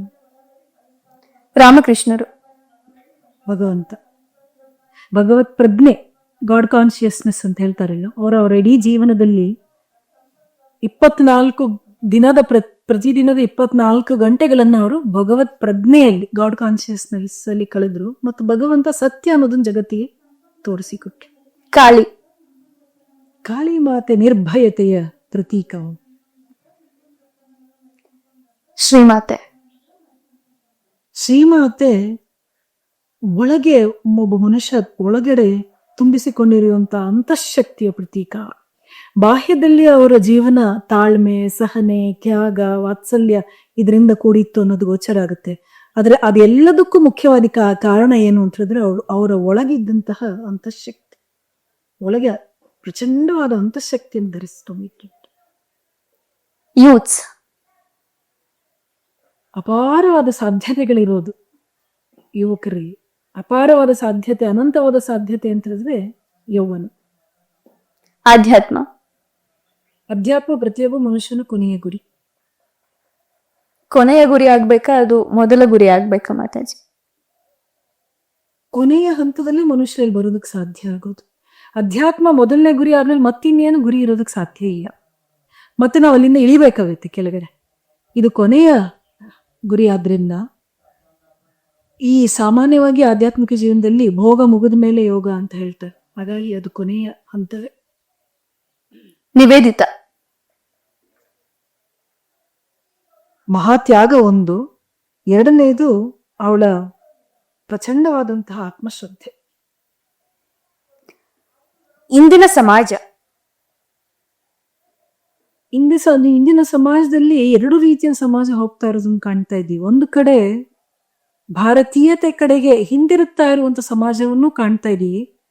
ಅದರ ಅರಿವಿಲ್ಲದೆ ಇನ್ನೂ ಸ್ವಲ್ಪ ಆಧುನಿಕತೆಯ ಕಡೆಗೆ, ಪಾಶ್ಚಾತ್ಯೀಕರಣದ ಕಡೆಗೆ ಹೋಗ್ತಾ ಇರುವಂತ ಒಂದು ಭಾಗವನ್ನು ನೋಡ್ತಾ ಇದ್ದೀವಿ. But there is something positive also happening ಅನಿಸ್ತಾ ಇದೆ ಇತ್ತೀಚೆಗಿನ ಕೆಲವು ವರ್ಷಗಳಲ್ಲಿ, ಕಳೆದ 8-10 ವರ್ಷಗಳಲ್ಲಿ.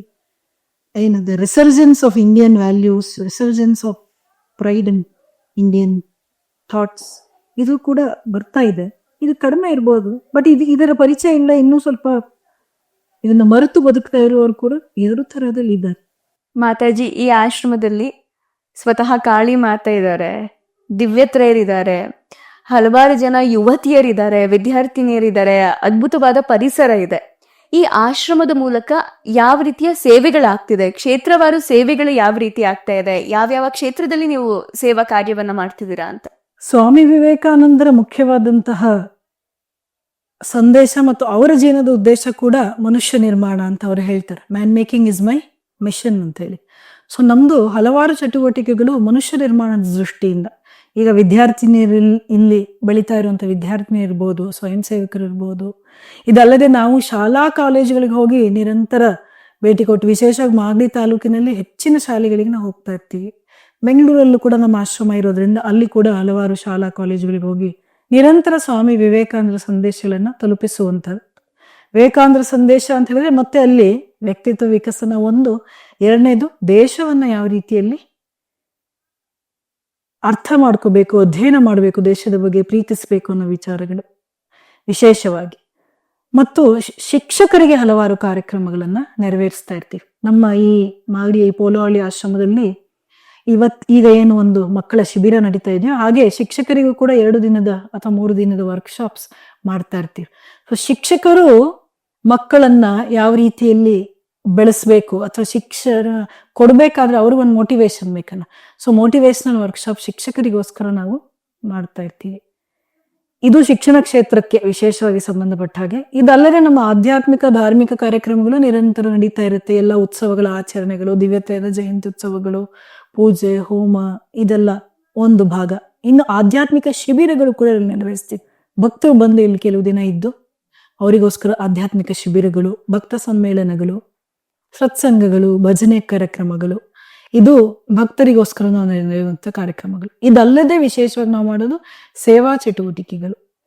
ಎಲ್ಲೆಲ್ಲಿ ಸಮಾಜದಲ್ಲಿ ಕೊರತೆಗಳು ಫೀಲ್ ಆಗುತ್ತೋ, ಎಷ್ಟು ನಮ್ಮ ಇತಿಮಿತಿಗಳು ಸಾಧ್ಯವೋ ಅಷ್ಟನ್ನ ನಾವು ಪೂರೈಸೋದಕ್ಕೆ ಪ್ರಯತ್ನಿಸ್ತಾ ಇರ್ತೀವಿ. ಈ ಸುತ್ತಮುತ್ತ ಹಳ್ಳಿಗಳು ಹಲವಾರು ಇರೋದ್ರಿಂದ ಅವ್ರಿಗೆ ಬೇಕಾಗಿರುವಂಥ ಒದಗಿಸೋದು. ವಿಶೇಷವಾಗಿ ಕಳೆದ 3 ವರ್ಷಗಳಿಂದ ಮಾಗಡಿ ತಾಲೂಕಿನ ಬುಡಕಟ್ಟು ಸಮಾಜಕ್ಕೆ ಬಹಳಷ್ಟು ನಾವು ಮಾಡೋದಕ್ಕೆ ಸಾಧ್ಯ ಆಗ್ತಾ ಇದೆ. ಅವರೆಲ್ಲ ಸಾವಂದ್ರುವ ಕಾಡಿನಲ್ಲಿ ಇದ್ದವರು, ಕಾಡಿನಿಂದ ಅವ್ರಿಗೆಲ್ಲ ಹೊರಗೆ ಕಳಿಸ್ಬಿಟ್ರು. ಯಾಕಂದ್ರೆ ಆ ಕಾಡಿನಲ್ಲಿ ಇರಬಾರ್ದು ಅಂತ ಹೇಳಿ.